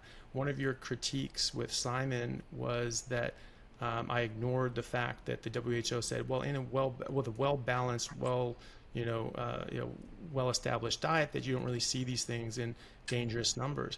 But it goes on to say, if you don't do that, if these things get out of balance, you can go to the hospital or die. And so, I wasn't ignoring that. I was pointing out that these things exist, and you can't just ignore them. You can't just say, well, I'm sure it'll be fine. If I buy it at the grocery store, it's okay. Because it's not necessarily. And like I said earlier, there are traditional methods of cooking and preparing these foods that detoxify them, which again illustrates the point that we're not designed to eat them, because we don't have the inherent capacity to detoxify them and extract their nutrients. But if people are unaware of that, let's take the case of kidney beans. I have a number of different studies I can pull up on this, showing that in different areas, dozens or hundreds of people over a certain period of time, when they didn't cook or prepare red kidney beans properly, like in the UK, they were hospitalized. They had severe issues. There was a case a time in Japan where they had there was like some recipe on television or something like that on how to cook some like white beans or something like that. It was incorrect, and about 1,000 people went to the hospital because they didn't prepare these things properly. It's not to say that you can't have a plant-based diet or include plants in your diet and be healthy relatively. It's that if you just indiscriminately just say, can't possibly hurt us in these numbers, and so I'll just eat whatever plants I want, I think that you're rolling the dice there, and I think that you can end up creating harm, and that you can hurt yourself. The idea that plants are... I want to chime in on that too, not to interrupt you, but just to catch the listeners up. We're now at the question of, are plants trying to kill you? Is this something? Are they actually trying to attack us? So please continue. I just wanted to make sure everybody was on. Yeah, I figured we're already there. Yeah. Yeah. Well, it's a good segue, but but that's the thing. It's just to illustrate the premise that plants do defend themselves by chemical means. And this is, the idea of inedible plants. We know this can really cause harm, but that doesn't mean that these other plants are completely benign, because those plants to other animals are not benign. They can harm them quite significantly. This is why you have to be careful about the different sorts of plant sourced foods that your dog or cat would get its hands on, because they can get very sick from that as well, because they don't have the ability to detoxify these things as well as we do. So that was why I did that, was just to point that out. I wasn't trying to say anything more than that. I was just trying to say, look, there are these toxins that exist. We know this in animal husbandry. You have an animal that eats certain things, they get very harmed by this, and there are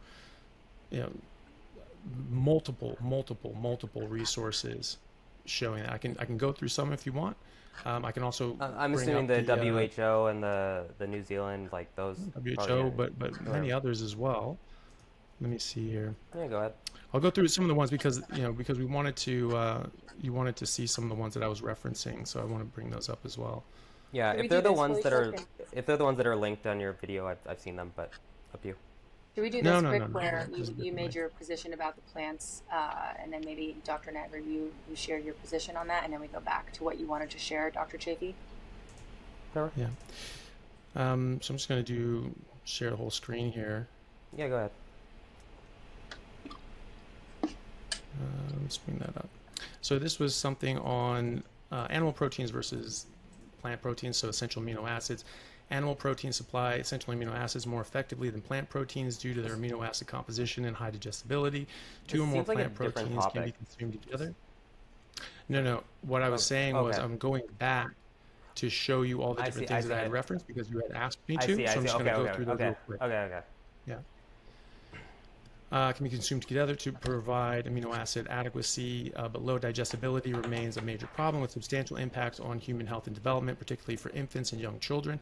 There's an urgent need for technologies to improve plant protein nutrition, e.g. through selective plant breeding or genetic modification, fortification with EAAs, or processing approaches that increase digestibility by addressing structural barriers in amino acid bioavailability and accessibility. So that was just that. Oh my goodness. Well, that's fun. You can see this now. So this was something published in the International Journal of General Medicine. It was a study out of Australia that looked at 175 different populations, countries, and territories, accounting for around 90% of the world. And it found that correcting for socioeconomic factors, that meat was a positive factor on life expectancy. So that was a positive. Just showing here, there's this sort of a headline. I'll show you the study. Vegetarians are less healthy and have lower quality of life than meat eaters. This was a cross-sectional analysis of 1,300 people looking at 4 different dietary regimes, and they found that our results revealed that vegetarian diet is related to lower BMI and less frequent alcohol consumption. Moreover, our results showed that a vegetarian diet is associated with poorer health, higher incidence of cancer, allergies, and mental health disorders, a higher need for healthcare, and poorer quality of life.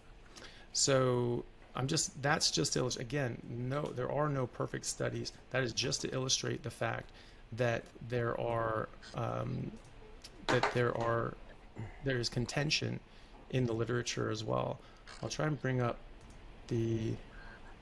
So this is a lot to address. Can I pause, and then we can go back and forth on this after? The thing was, I was just trying to, because we had talked about it before. All I wanted to do was just show you that those existed. Because I do want to respond to these too, but I want to respond to the plant toxin topic as well. So it's just Which one would you like to do first? Do you want to talk about that first? Or? So should I do the plant toxin part first, or should I respond to these first? Maybe just do that, because I was still going to show you a couple things on the plant toxins. Sorry, do the plant toxins first or these things first? The ones you just mentioned. These things. Okay. So for the protein digestibility part, assuming was that measured with the DAS or the PDCAS as far as digestibility? Do you know? No, let me look that up. Sorry. Yeah, it'll be probably one of those two. Yeah. Sorry, go on. Yeah. So as far as the it's most likely one of those two, unless you say otherwise. I'll assume it's one of those two scoring systems because those are the most often used. So they are basically based on feeding individual foods to typically rodents or pigs, seeing how much goes in one end, how much comes out the other end as far as the protein, and presumably you've absorbed the amount that is the difference. With pigs, it's up until the end of the small intestine, or with the DS rather, it's up until the end of the small intestine. They then actually modify the scores based on what amino acid is present in the lowest amount. And now, if you're eating a single food diet, I would say yes, that's a problem. But if you're eating a variety of foods or you're exceeding your protein needs, at least as far as the RDA, I do suggest higher though, then that is no longer a problem. It compensates. But more than any of that, what we ultimately need to look at are outcomes. So what actually happens when you pit vegans against meat eaters and you equate their protein intake? So there was a study done in Brazil in it was published in 2021. This is Hevia Lorraine is the author. The senior author was Hamilton Rochelle, and published in the journal SportsMed. And they found that when both groups are eating 1.6 grams of protein per kilogram of body weight per day, and they're performing resistance training, you get the same results at the end of the day, same muscle and strength gains. So there are clearly issues with using those measures of digestibility, or really any measure of digestibility if it was something else, because the outcomes are the same. What I care about is, do you get the same result? There was also a more recent study. This one was looking at mycoprotein in particular. So this is, actually I guess I could share my screen for this. I should have done that. So looking at mycoprotein specifically, this is just from a presentation I've given before. Looking at mycoprotein specifically, so these are in certain like plant-based meat alternative products, primarily in the UK and US, and they had them eat either most of their protein from the mycoprotein or most of their protein from animal protein sources, upping it to above that 1.6 grams per kilogram per day. And again, they got the same result at the end of resistance training 5 times a week for 10 weeks. And these were people with a history of training too. They weren't untrained individuals in this particular study. So whether or not there's differences on certain measures as far as digestibility or whatever, at the end of the day, it doesn't matter if you're eating enough protein and matching intake. Now, as far as the total meat intake and across countries, that cross-sectional study, there are some major issues with that. So I'm just going to pull up something here as well. So it was cross-sectional for starters. That's one issue. And they didn't actually look at dietary intake. Are you familiar with how they tracked meat intake? I'd have to look at it, but no, go on. Yeah, so they actually didn't track meat intake. They tracked food, like meat supply data from each country, and didn't even use the loss-adjusted numbers, which is bizarre. You should at least use that. So that's one problem. It's not a very good, and I know you said it's not a great study anyway, but I'm just saying it's actually much poorer than the data I've cited on meat intake in particular, where you're tracking it at the individual level. Secondly, they didn't really adjust for socioeconomic status. They actually adjusted for GDP, which can bias the results because during times of rapid growth, mortality can increase, for example. So that's one issue with using GDP. And secondly, it doesn't tell us what proportions of the populations are of higher socioeconomic status or not within each population. It could be the case that everyone is on a very similar ground or level of income within one population who has the same GDP as another population, where a lot of people are way up here and others are way down here. It's a very kind of gross estimate of that. And if we look at, say, smoking rates across populations, per capita cigarette consumption, I'll just pull it up. Per capita cigarette consumption across populations and life expectancy suggests that countries with higher cigarette consumption actually have greater life expectancy too. That's why it's bizarre to do these cross-country analyses. What is far better is looking within populations, different levels of meat intake, and seeing if those who eat more have a higher or lower risk of things like mortality than those who eat less, while adjusting for confounding variables. The reason I like the nurses' health study and health professionals' follow-up study in particular so much is because you're comparing nurses to nurses, doctors to doctors, and you're adjusting for smoking, physical activity, BMI, and the areas that they live in, I believe, is one of them, and just on and on and on. one of the more comprehensive adjustment models that we have. And they repeat dietary intakes, which is awesome. Every 4 years they collect diet data versus a lot of studies where they only collect it once and then they don't later on. And now that last study, the one on I mean, you mentioned it was a cross-sectional study of vegetarians.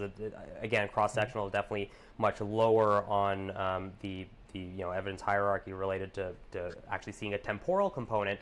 But what's funny is I didn't catch all the outcomes there. I mean, if you send it to me, I'm happy to look at it in more depth, maybe in the chat or something, or perhaps if we were to do another discussion. But looking at mental health, for example, when you actually stratify by semi-vegetarian, lacto-ovo-vegetarian, vegan, vegans actually aren't at higher risk, or vegan diets aren't associated with significant increase in risk of like depression or anxiety. If anything, there might even be a slight decrease.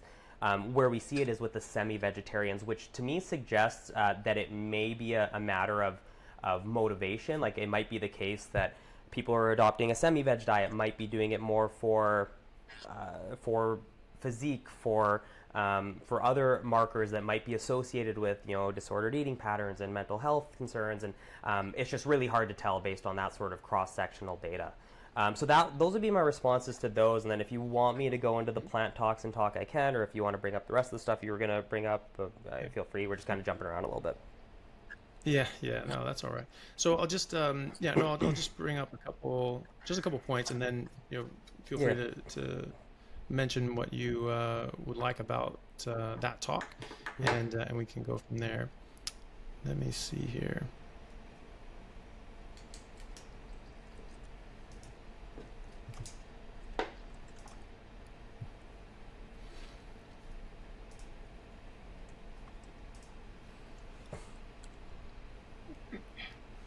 Okay. You just need to do entire screen here. It's a bit easier. Actually, that would probably be easier. Didn't even think of that. Yeah.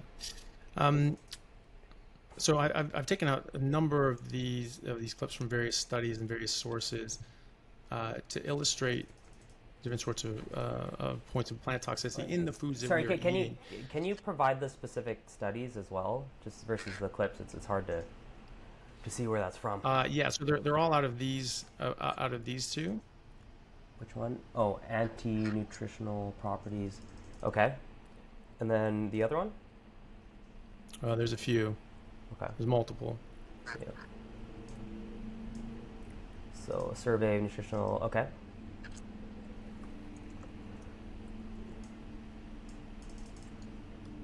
Okay. So this is. I'm familiar with that. Yeah, I'm familiar with that one. Yeah.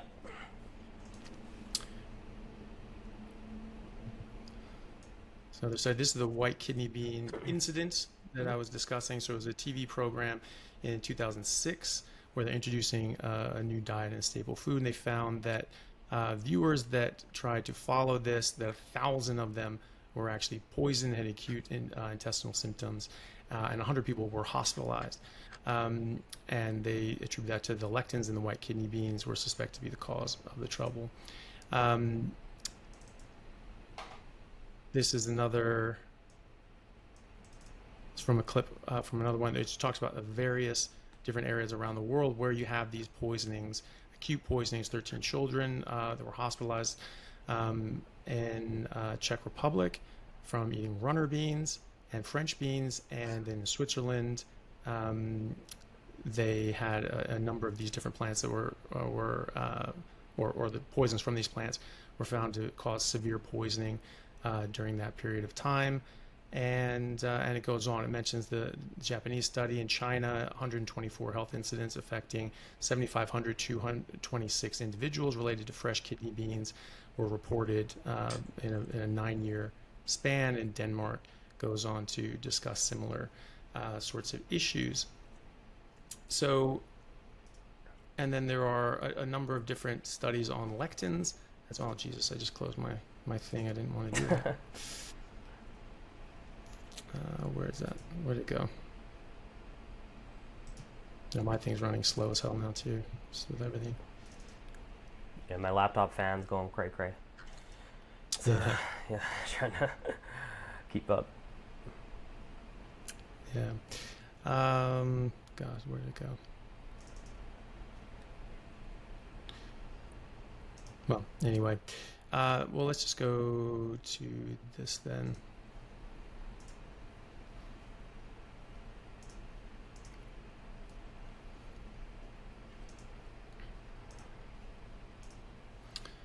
So there are different, this is USDA.gov, and so looking at the International Journal of Poisonous Plant Research, and this is going into animal husbandry and the different sorts of plants that are harmful. So poisonous plant research. So that's just illustrating that in the field of toxicology and botany and animal husbandry, that this is actually a well-known phenomenon, and just indiscriminately eating plants can lead to trouble.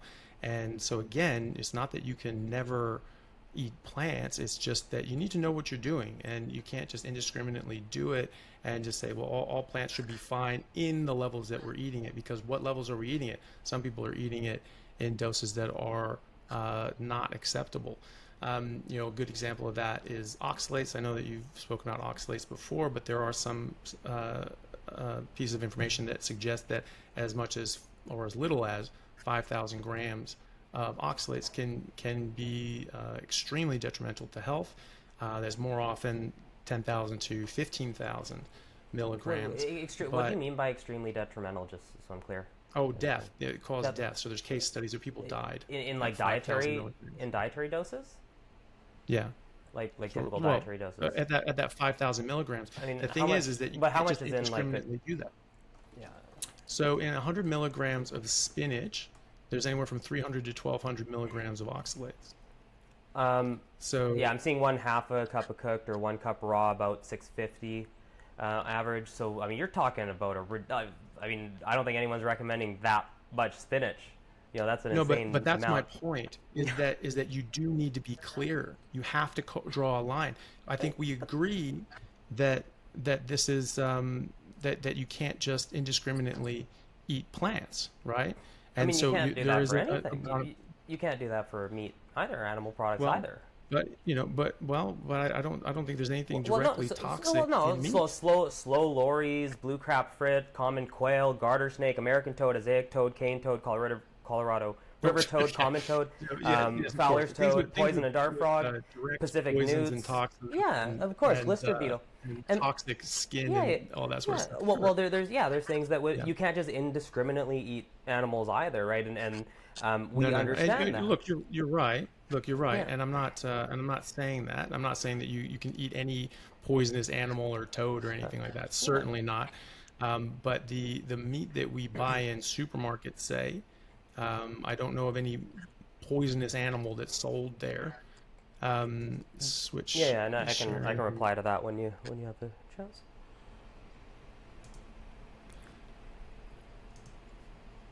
So are you pulling something else up?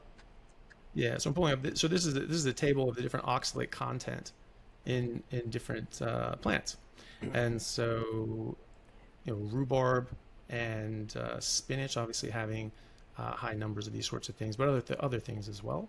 And that's per 100 grams. And that's a lot. Sure. Yeah. Like you'd have to eat an insane amount to run into any issues.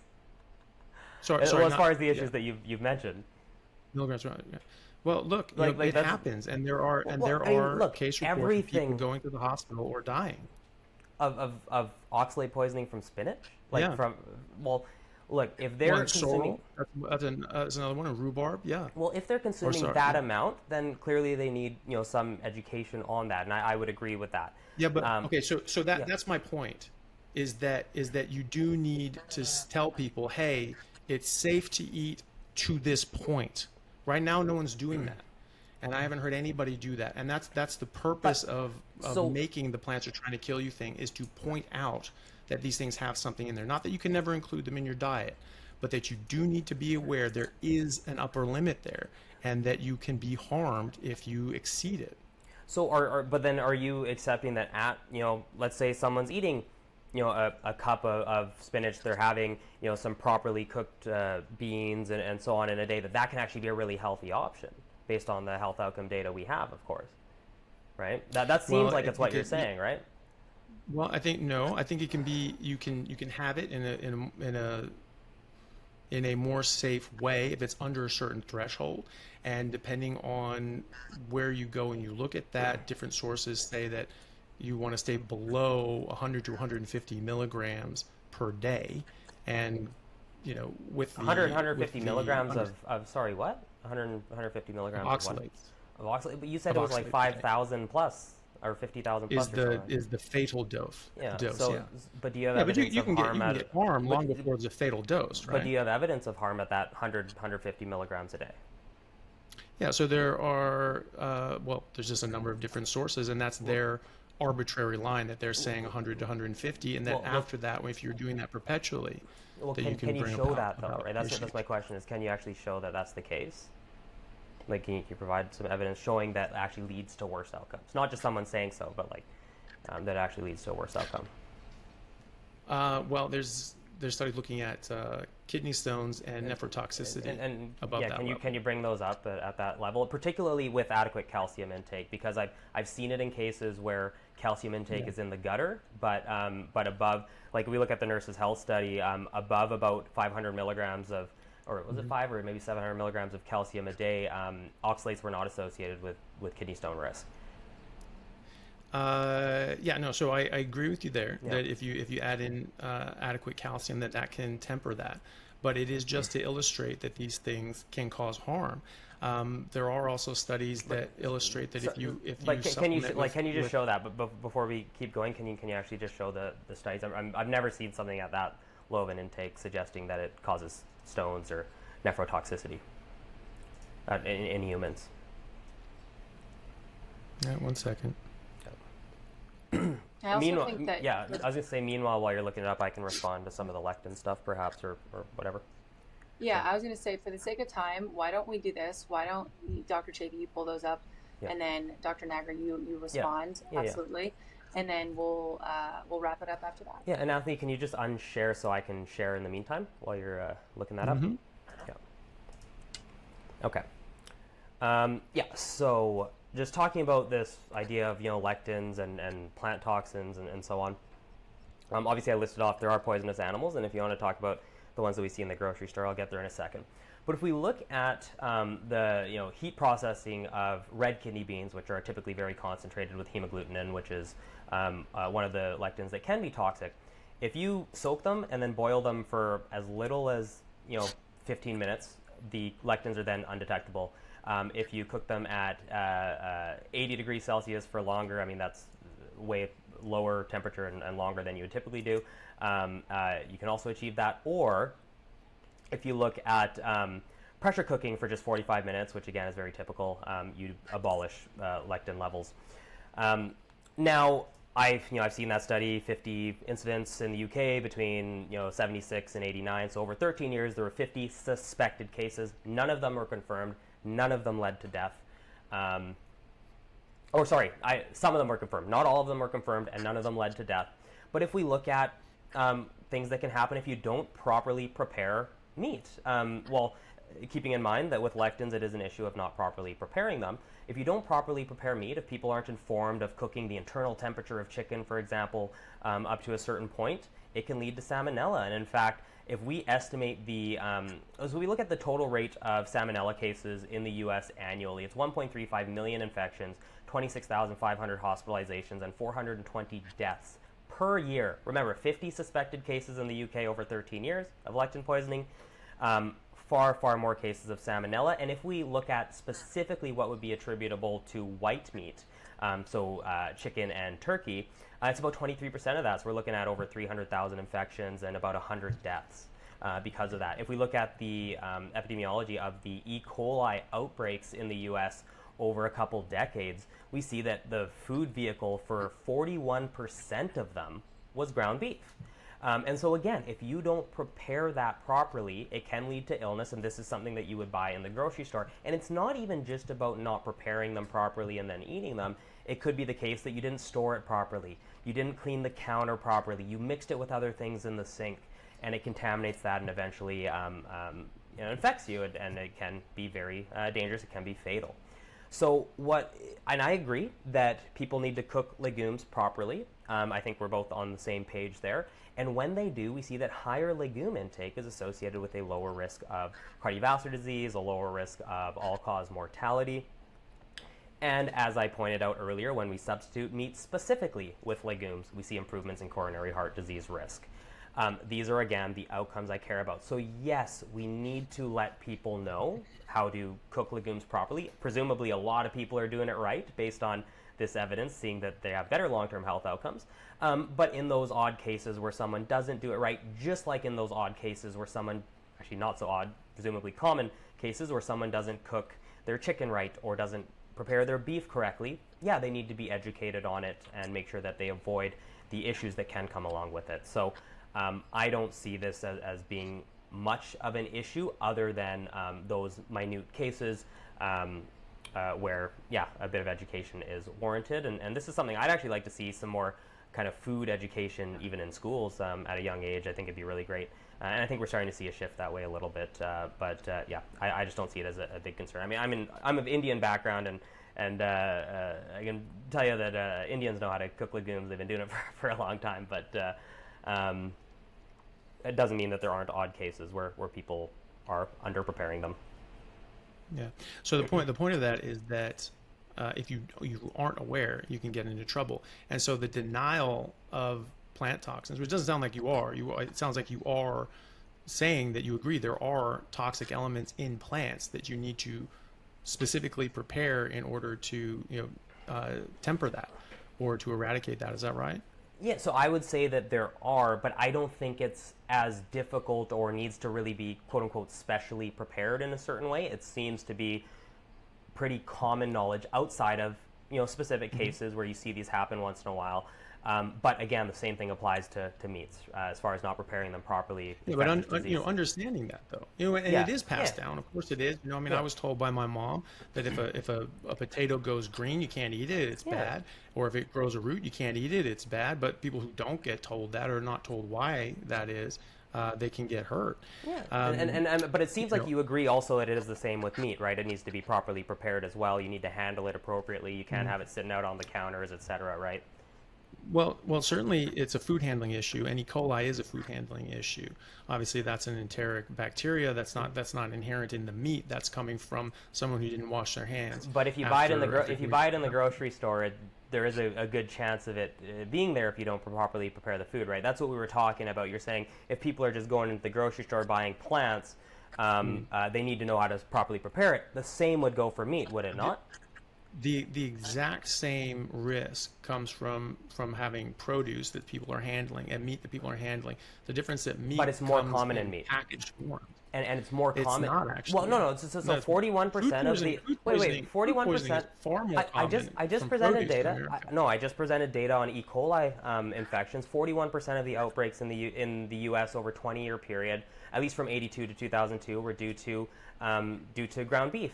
Alone, forget about other animal foods. For produce, it was like 22%, somewhere in that ballpark. So about half. General food poisoning. What about overall food poisoning? I mean, I'd like to see evidence if you have that produce is more common. See, that's the thing, is that, this was the issue, the sticking point when we talked about having a debate earlier, was that you said, provide the one study you think that encapsulates your entire argument. It's like, I'm sorry, I have 25 years of background on this. There's not one study. So, I mean, that was a statistic that we were taught commonly in medical school. Yeah. The vast majority of food poisoning was from produce in America. So in cases of produce, it is from contamination with fecal matter for sure, but it's not based on the data that we're seeing. The data I just shared, that isn't the case. Ground beef is the primary food vector. But you're talking specifically about E. coli. For E. coli, if we look at salmonella, white meat, chicken and poultry is the number one source. What else but is overall there? Food poisoning is majority from plants. But I would like to see evidence for that, right? If you can't provide evidence, I can try and find that for you. That's just what is commonly but just because something that's commonly said doesn't make it right. Yeah. The thing is that what you're saying is completely counter to anything that I've ever been taught or anything I looked up. And specifically talking about salmonella and E. coli, fine. I don't have a problem with that. But that doesn't encapsulate all the known sources of food Oh, poisoning. I'm not saying that. I'm just saying, so the idea is that there's inherent risk to consuming plants that you pick up in the grocery store, right? I'm just pointing out that there are inherent risks to just consuming meat that is picked up in the grocery store if not properly handled and prepared, because Look, you can't verify yeah, that they aren't contaminated with those things, and in fact it's very common, right? That's my point. That's fine. Yeah, You know, yeah. the difference being is that that's not something that's inherent in the meat. That's not a quality or a character of the meat itself. But it That's is, something that's happened to it. but And that's so, something that so people need to be aware regardless of, right? That's oh, pe- yeah, 100%. yeah, And exactly, right? I totally agree. Yeah. And so, and that's totally fine. And you know, as insofar as that's concerned, yes, definitely be aware of that. But I don't think it's fair to compare that to inherent toxins in plants, But because those are inherent in the plant. here's why I think it is, because if you look at the rates of these toxicities to improperly prepared plants, any of those studies you presented on lectin poisoning, you can put it all together, and there are more infections from salmonella from chicken and turkey alone per year in the U.S. alone than over 13 years in the UK, or any of those other incidents combined, right? So that's the problem. You can't just say because, oh, it's inherent that legumes contain lectins, need to be prepared properly, that it's a bigger problem. Clearly it's not.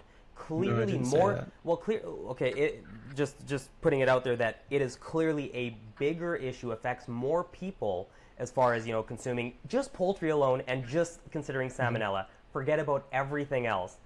That alone is a bigger problem than lectin poisoning from legumes, on a population population scale. Okay, so since car accidents kill more people than guns, should we just ignore guns?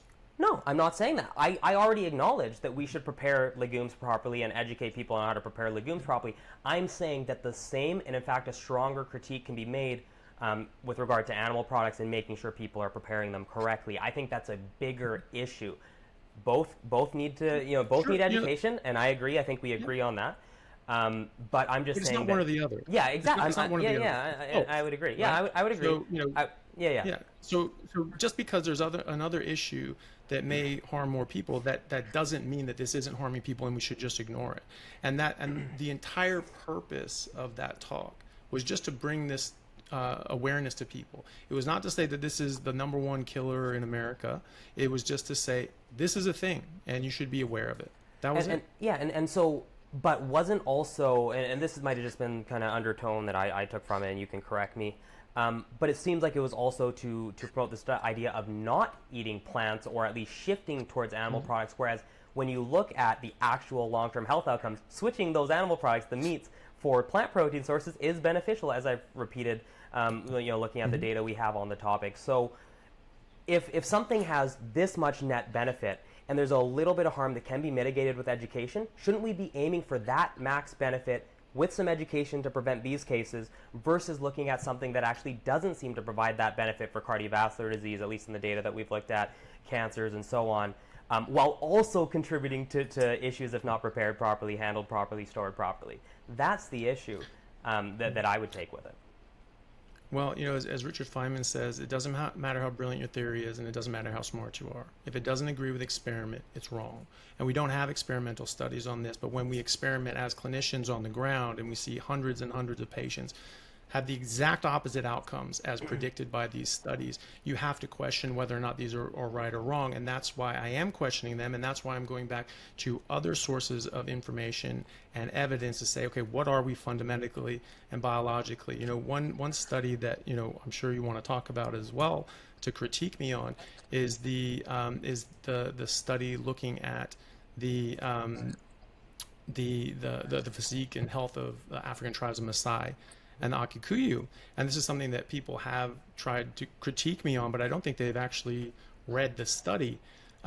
This looked at two populations, the Maasai in Can you just Kenya pull it up while you talk about it? Akikuyu. Sorry, just to bring. Sure. Can you bring it up while you talk about it?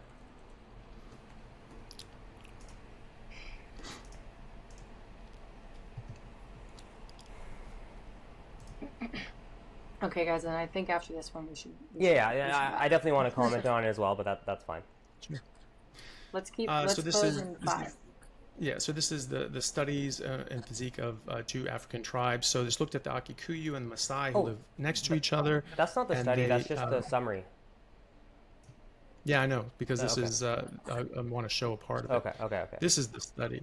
It's several hundred pages Yeah. Yeah. long. Yeah. Yeah. Yeah. Okay.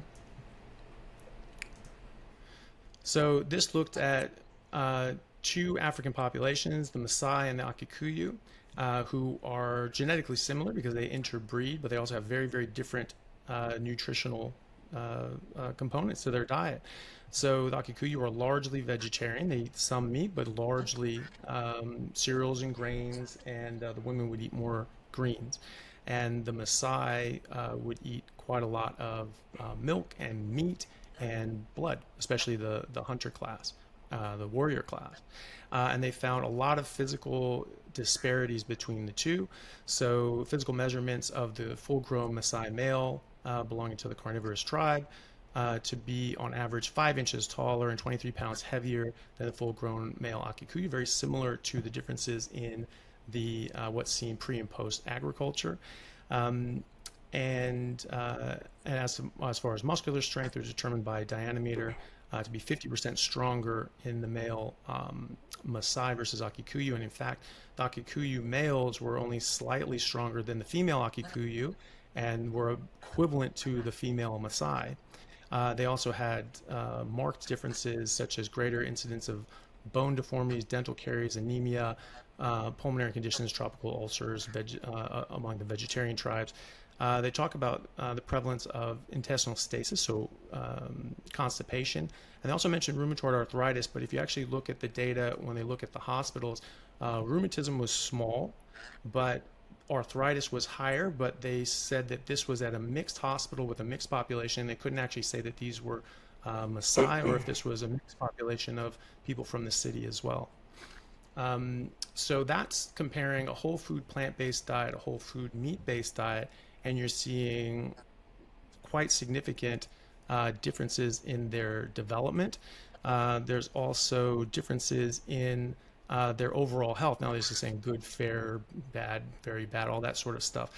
So, hard to say exactly what's going on there, but there are tables looking at the amounts of diseases that they were hospitalized with or treated as an outpatients for. And the Akikuyu tribe, males and females, were far more likely to be unwell and to seek medical attention or to be hospitalized than the Maasai. There was one gentleman, I don't know his name, but he said that I looked at this wrong, and it was in fact the Akikuyu females who had the best health, but that's not true. They actually, you can see, and these things, these are of the different sorts of boys, girls of Maasai and Akikuyu. In fact, the 100% of the boys were very good, and the Maasai females were slightly less good, but the Akikuyu were much worse. Now the females of the Akikuyu tribe were better than the males of the Akikuyu tribe, but they weren't better than the Maasai, and they largely think that that's due to because they were eating more leafy greens and they had a better nutritional component from that, and had better calcium as a result of that as well, and the Akikuyu men did not have that. So you look at the different incidences of different sorts of issue, bone deformities, dental caries, dental defects, anemia, and enlarged tonsils. This is in the pediatric population under 17. You can see it's heavily skewed towards being worse in Akikuyu versus the Maasai, and the girls again being better than the boys in the Akikuyu, but the men being better than the girls in the Maasai, and the males in the Maasai would generally eat more meat and blood than the females as well. So, this can tell you that a number of different things. Again, it's not an experimental trial. It's not a something that we've controlled for every factor, but it did look at thousands of different people over a number of years, and they found very different outcomes than is predicted by these studies. And again, when you experiment with yourself or with patients and you put them on these different sorts of dietary interventions, they have radically different outcomes from their health than is predicted by these studies. So, Professor John Ioannidis from Stanford said that a lot of these epidemiological studies are pretty difficult to glean any real information from, because when you do an experiment, quite often they don't match up. And so, until we have more experimental data, it's going to be very difficult to say one way or the other, which is why I like to go to what we are really talking about, which is, what are we biologically designed to eat, and what is our biological design? What is best for us based on our biology? And I think that is meat. I'm just bringing something up really quick, and then I will respond to that. Sorry, just 1 second. I'll try to make it quick. I just want to have it all loaded up so I don't have to go jumping around after.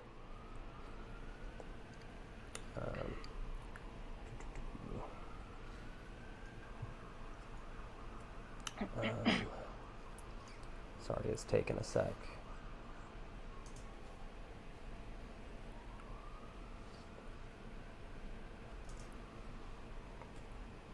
Oh, data supplement right there.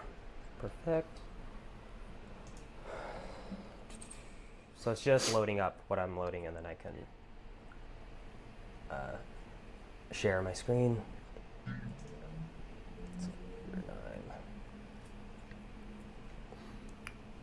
Okay.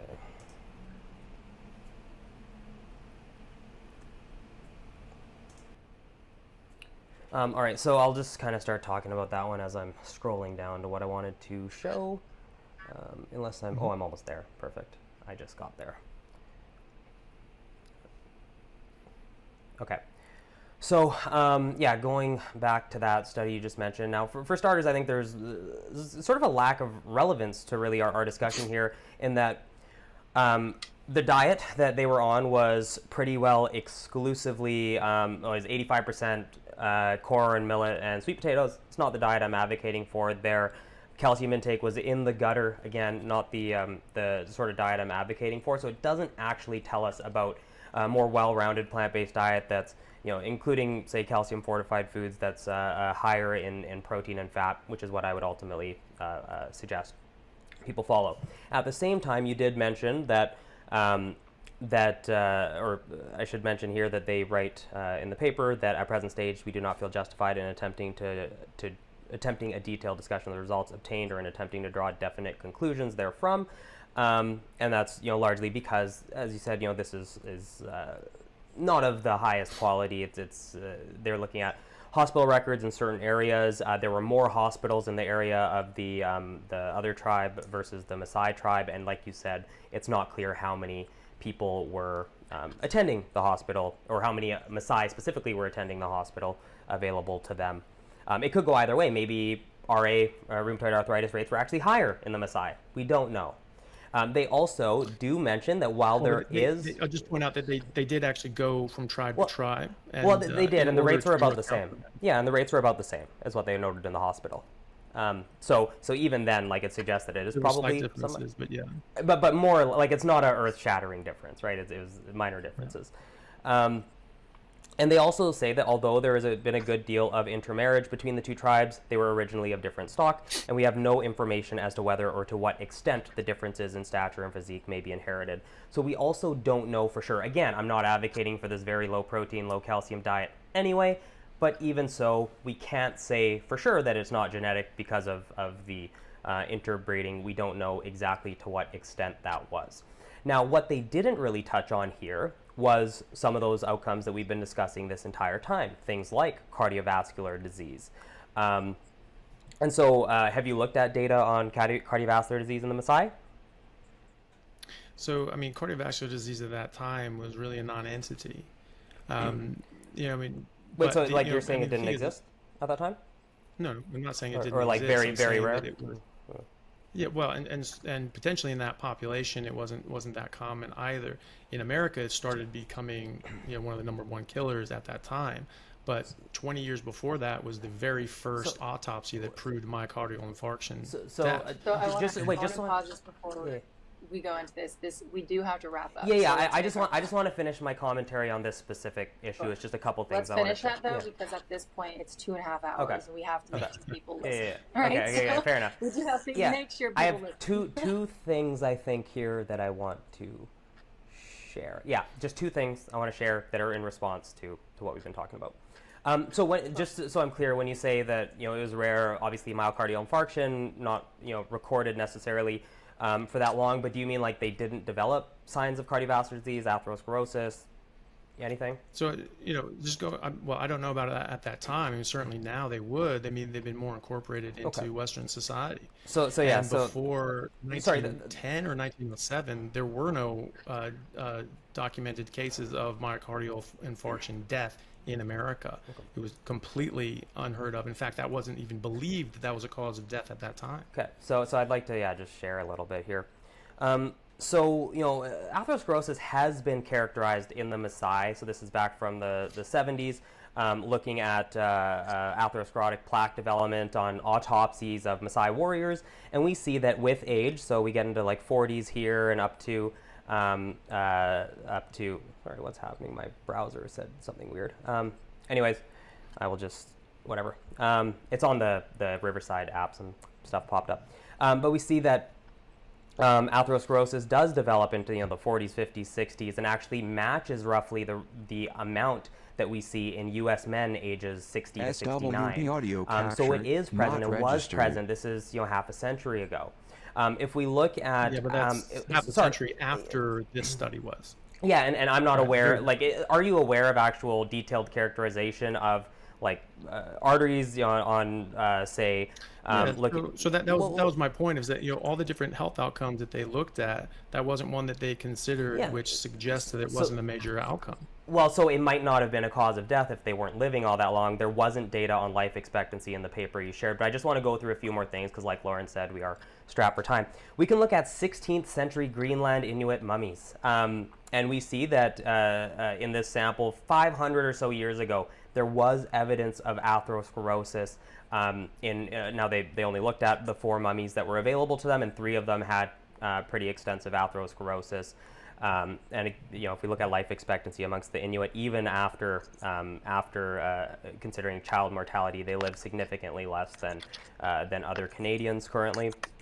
If we look at Inuit population in Greenland, we see that with rapid westernization, as time has gone on, the risk of cardiovascular mortality has declined. And even if we compare to other Canadian populations during a given time period, say in the 90s, we see that the Inuit population actually was worse off than other Canadians as far as cardiovascular disease. We have mummies going back 4,000 years where there was presence even in pre-agricultural hunter-gatherers that there was indeed atherosclerosis in their arteries. And we have some mummies from Lithuania on the right side here also suggesting so. I'm trying to speed through this. Please pause and check these out if anyone wants to read that. And so there are actually clearly documented cases of atherosclerosis by actually opening up the arteries of people who had died for various causes. I mean, a lot of them may have died very young, and so they wouldn't ultimately suffer from an MI, but it was there clearly up to 4,000 plus years ago in pre-agricultural hunter-gatherer populations. Now, the other thing that you had mentioned about epidemiology is that it doesn't translate to outcomes in when we actually do experiments, randomized controlled trials. And in fact, that's not true. So Schwingshackle and co. actually did an analysis looking at the concordance rates between meta-analyses of prospective cohorts and meta-analyses of randomized controlled trials. And looking at all these outcomes, alpha-linolenic acid and cardiovascular diseases, polyunsaturated fat overall and cardiovascular events, low sodium diets and all-cause cardiovascular mortality, cardiovascular disease, diet quality, etc., down the row. And we see that in 21 out of 23 of these cases, so about 91-92% of cases, the prospective cohorts do actually align with the results fairly well from randomized controlled trials when we put them to the test. And like I cited right out the gate, we have the Leon Diet Heart study as well, which specifically replaced animal foods with plant foods if you look at the statistically significant differences in dietary intake. And so, yeah, I think it's pretty clear that these populations do get atherosclerosis. The study that you cited from the 30s did not look at those long-term outcomes. The Kikuyu, I'm going to butcher the name, they don't eat a diet that I advocate for at all. I don't advocate for that sort of a very low protein, very low fat, very low calcium plant-based diet. So I don't even see it as being relevant to the discussion um, when I'm Well, talking about I these mean, foods and long-term health, as I've well, demonstrated. look, the thing is though is that you're talking about a whole food plant-based diet, an entire civilization who lived generationally on this, and the argument is that okay, so what you're saying is that a carefully controlled, well-designed vegan diet is okay with supplementation. It depends on what you mean by carefully controlled, well designed. I don't think it takes that much effort. In fact, if we look at, like I said, population level data, these aren't people with, graduate educations who are all adopting this vegan diet. We see that even actually when adjusting for education, when adjusting for socioeconomic status, they still do better than the meat eaters, right? So it's not some Well, special but care that you're they but have. you're saying that Akikuyu don't count because they didn't do it right, No, no, but they're living no, no, no, no, generationally no. on this. Well, yeah, I'm saying that yeah, they aren't doing the iteration of the diet based on living in what is presumably an impoverished area. If we look at Maasai children, they have high rates of anemia too. Like we don't need to point to these populations who struggle to meet their needs nutritionally regardless of diet when like that's not what I'm talking about at all. I'm not talking about the diet, and it doesn't take all of this crazy amount of extra care when we're seeing in the population vegans tend to do really, really well long term as far as chronic disease rates, right? That's what matters. And Well, clearly they're doing it okay. well, I mean, some are, but again, in practice, in experiment, when people are doing this, they are improving. I'm seeing people directly improved by this, by the thousands. And so, that doesn't meet up with the studies, but you know what? A lot of studies have been wrong many times for many reasons. And because they just aren't, designed to be perfect. They just can't be. And they have implicit biases for a number of different reasons. And there are different sources like the University of Washington doing a review on hundreds of different cancer studies looking at red meat and processed meat, but in particular unprocessed meat, and they found that the studies were quite poor Sorry, quality. which And paper in So particular? I think at Well, this point, I think what we have to do is agree to disagree. well, In that the reality is that to both well, what you guys are both saying is that we have a lot of studies that prove my point or prove others' points. And what we're both saying, all of us are saying, is that also some studies just are bad. And there's just a lot going on there. That's not to fault either one well, of you for your perspectives or your opinions on either Well, on all of it. I would agree with that. Just I mean the same, but the thing is the same can be applied to smoking.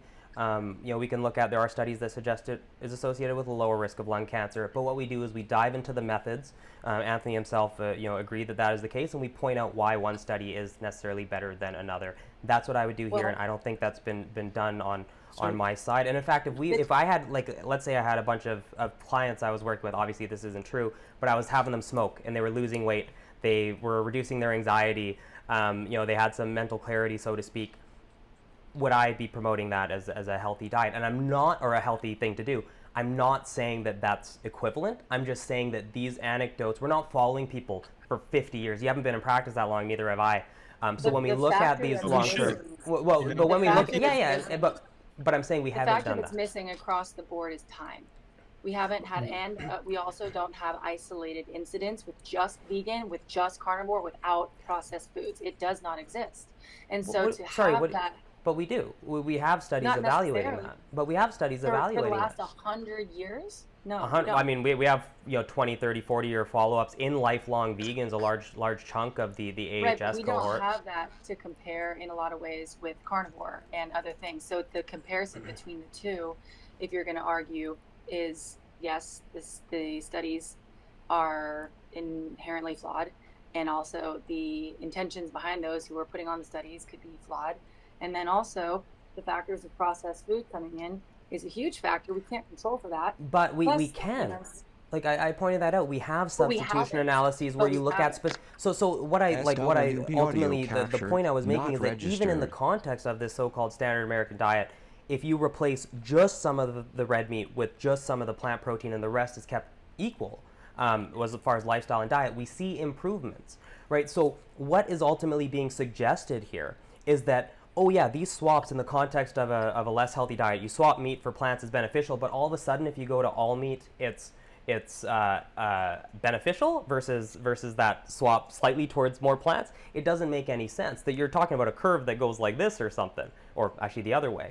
But what that suggests is, again, experiment is what trumps all. If it doesn't agree with the experiment, it's wrong. And so I haven't gone through that study you're referencing, so I don't know, the specific sort of, ins and outs of it. So I can't critique it at the moment.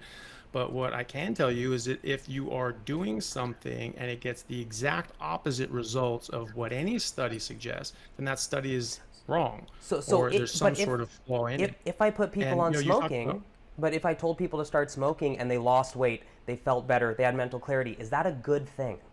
Yeah, but that's not what I'm saying. No, I know that's not what you're saying. I'm saying that arthritis and MS. Okay, so here, this is good. So I'm gonna wait, but this is really good. Parkinson's disease, ulcerative colitis, smoking actually helps in those cases.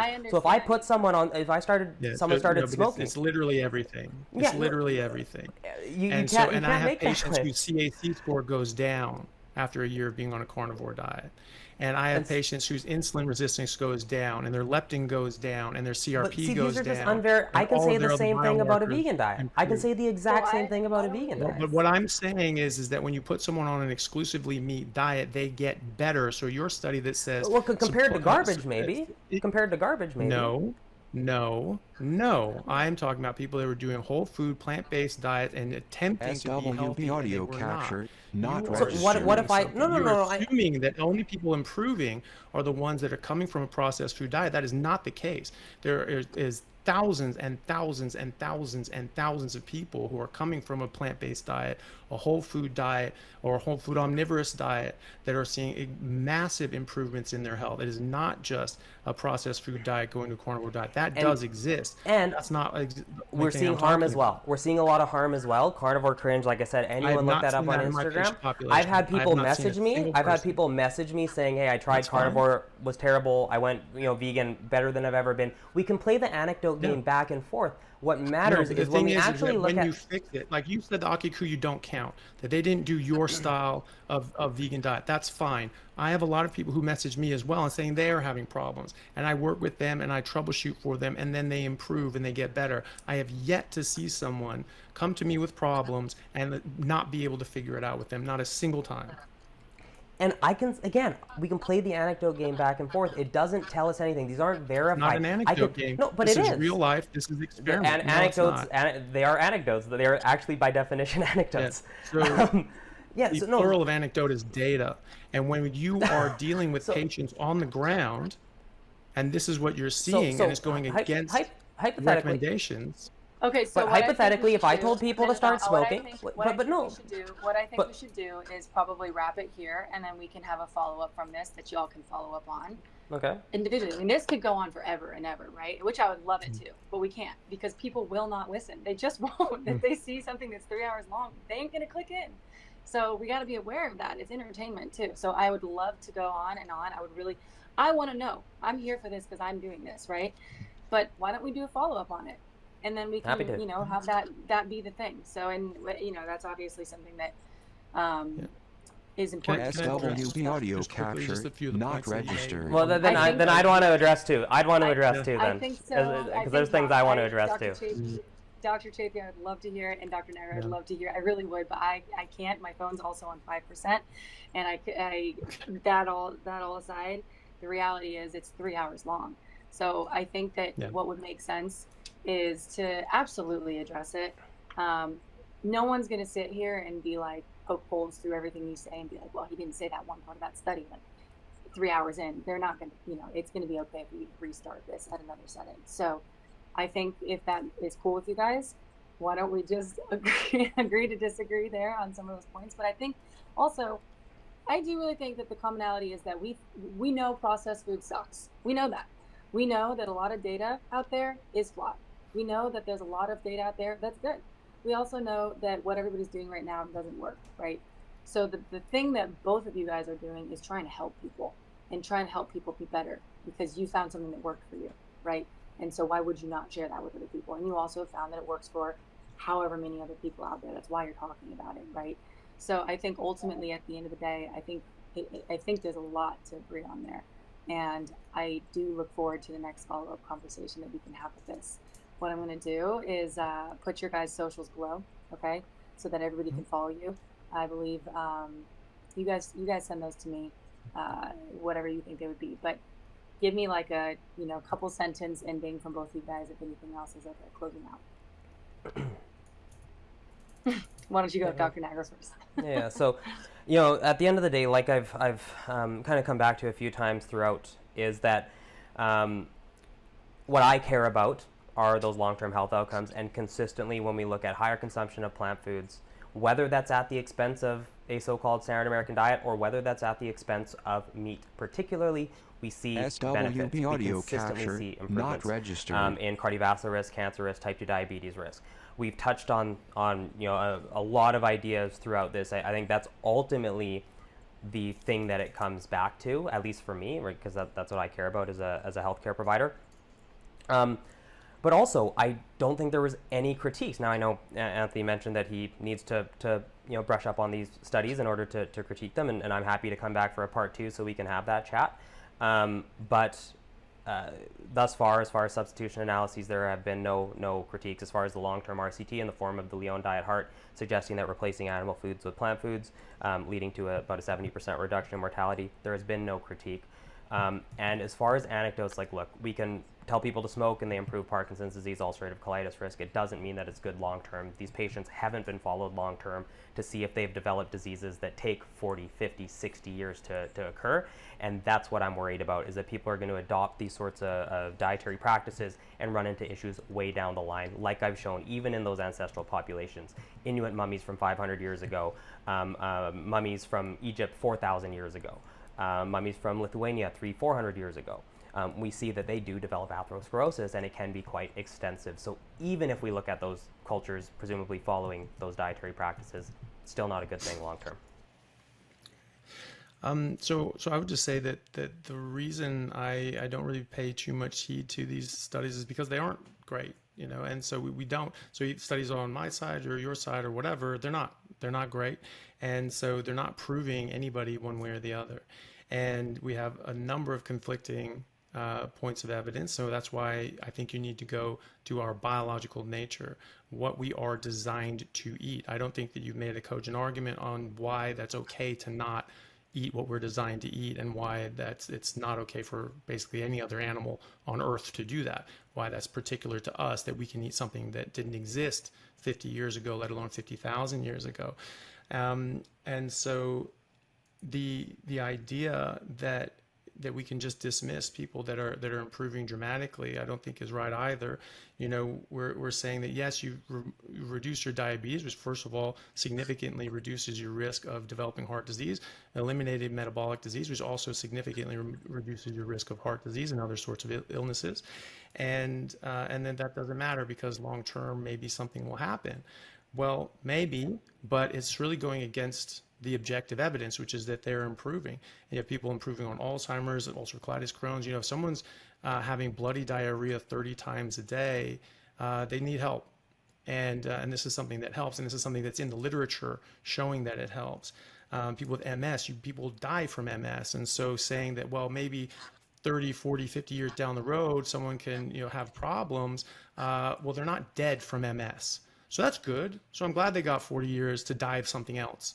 You see people in nursing homes, coming out of nursing homes. There's a gentleman in Scottsdale, Arizona, who is now with hundreds of people, rehabbed terminal Alzheimer's patients and gotten them home again by doing these sorts of dietary interventions. So maybe they die of something 10 years down the road, but you know what? They're not dying of dementia and Alzheimer's right now. So that's an improvement. As to mummies having atherosclerosis, there's a number of different things that cause atherosclerosis. Smoking, stress is a major one. Probably the only experimental trial that's ever shown reduction or reversal of atherosclerotic plaques were stress relief, people meditating for 40 minutes a day and improving their outcomes with atherosclerosis. So, people living in 1600s Greenland could be very stressed. It's a harsh environment. You're in Greenland, and it's during the mini ice age. And so that's not a very fun condition to be in. It could be very stressful. There are also mummies looking at in Egypt during post-agricultural revolution, when they were largely eating grains, and they showed atherosclerosis and so forth. And so this isn't just typical of people that eat meat or exclusive to those people that eat meat. Atherosclerosis I just want to say I never exclusive. said that. I just want to clarify that's not my position, that it's exclusive. Okay. What did you say? Sorry? What did you Yeah, say? no, I just wanted to clarify, just so that it's not taken as that's my position. Yeah. Right? It's not my position that the only cause is meat consumption, just to clarify. Okay. Yeah. Okay, yeah, sure. And so, I mean, that's the thing, you know, it is interesting these people have atherosclerosis, but there can be different factors. It's not just, you know, one thing or the other. You know, looking at the heart disease rates and poor outcomes in the Greenland population versus, you know, Canadians or other populations, there are plenty in that same time period of Canadian Inuits that show the exact opposite. That was And Canadian to before Canadian, FYI. It was Canadian. Okay, to so Canadian. we're Okay, wrapping. No, but no, I'm just pointing out because it's mischaracterizing what I said. I'm just clarifying. I know, but I think apologize that's for more that. just So, Yeah. all I'm just the saying point is of this that closing general statement. so this is again just again and again and again there's an abundance of conflicting evidence, which is why I think that you have to go to first principles. You have to go to the bedrock of the situation and look at biologically what we are and what we are designed to eat. I don't think it holds that what we are designed biologically to eat is going to be harmful to us long term. I just don't think that holds true. Okay, awesome. Well, I appreciate both you guys. I really do. I really appreciate you guys very much. Thank you for doing this. And I hope we have all learned something. I have learned a lot more than I'm sure both of you guys have. So just listening to you guys has been great, just going back and forth. But I will add those socials in there. And SWB audio capture, not registered. Yeah, happy to chat again anytime. Yeah. Awesome. Sounds good. Talk to you soon. See you guys. Bye.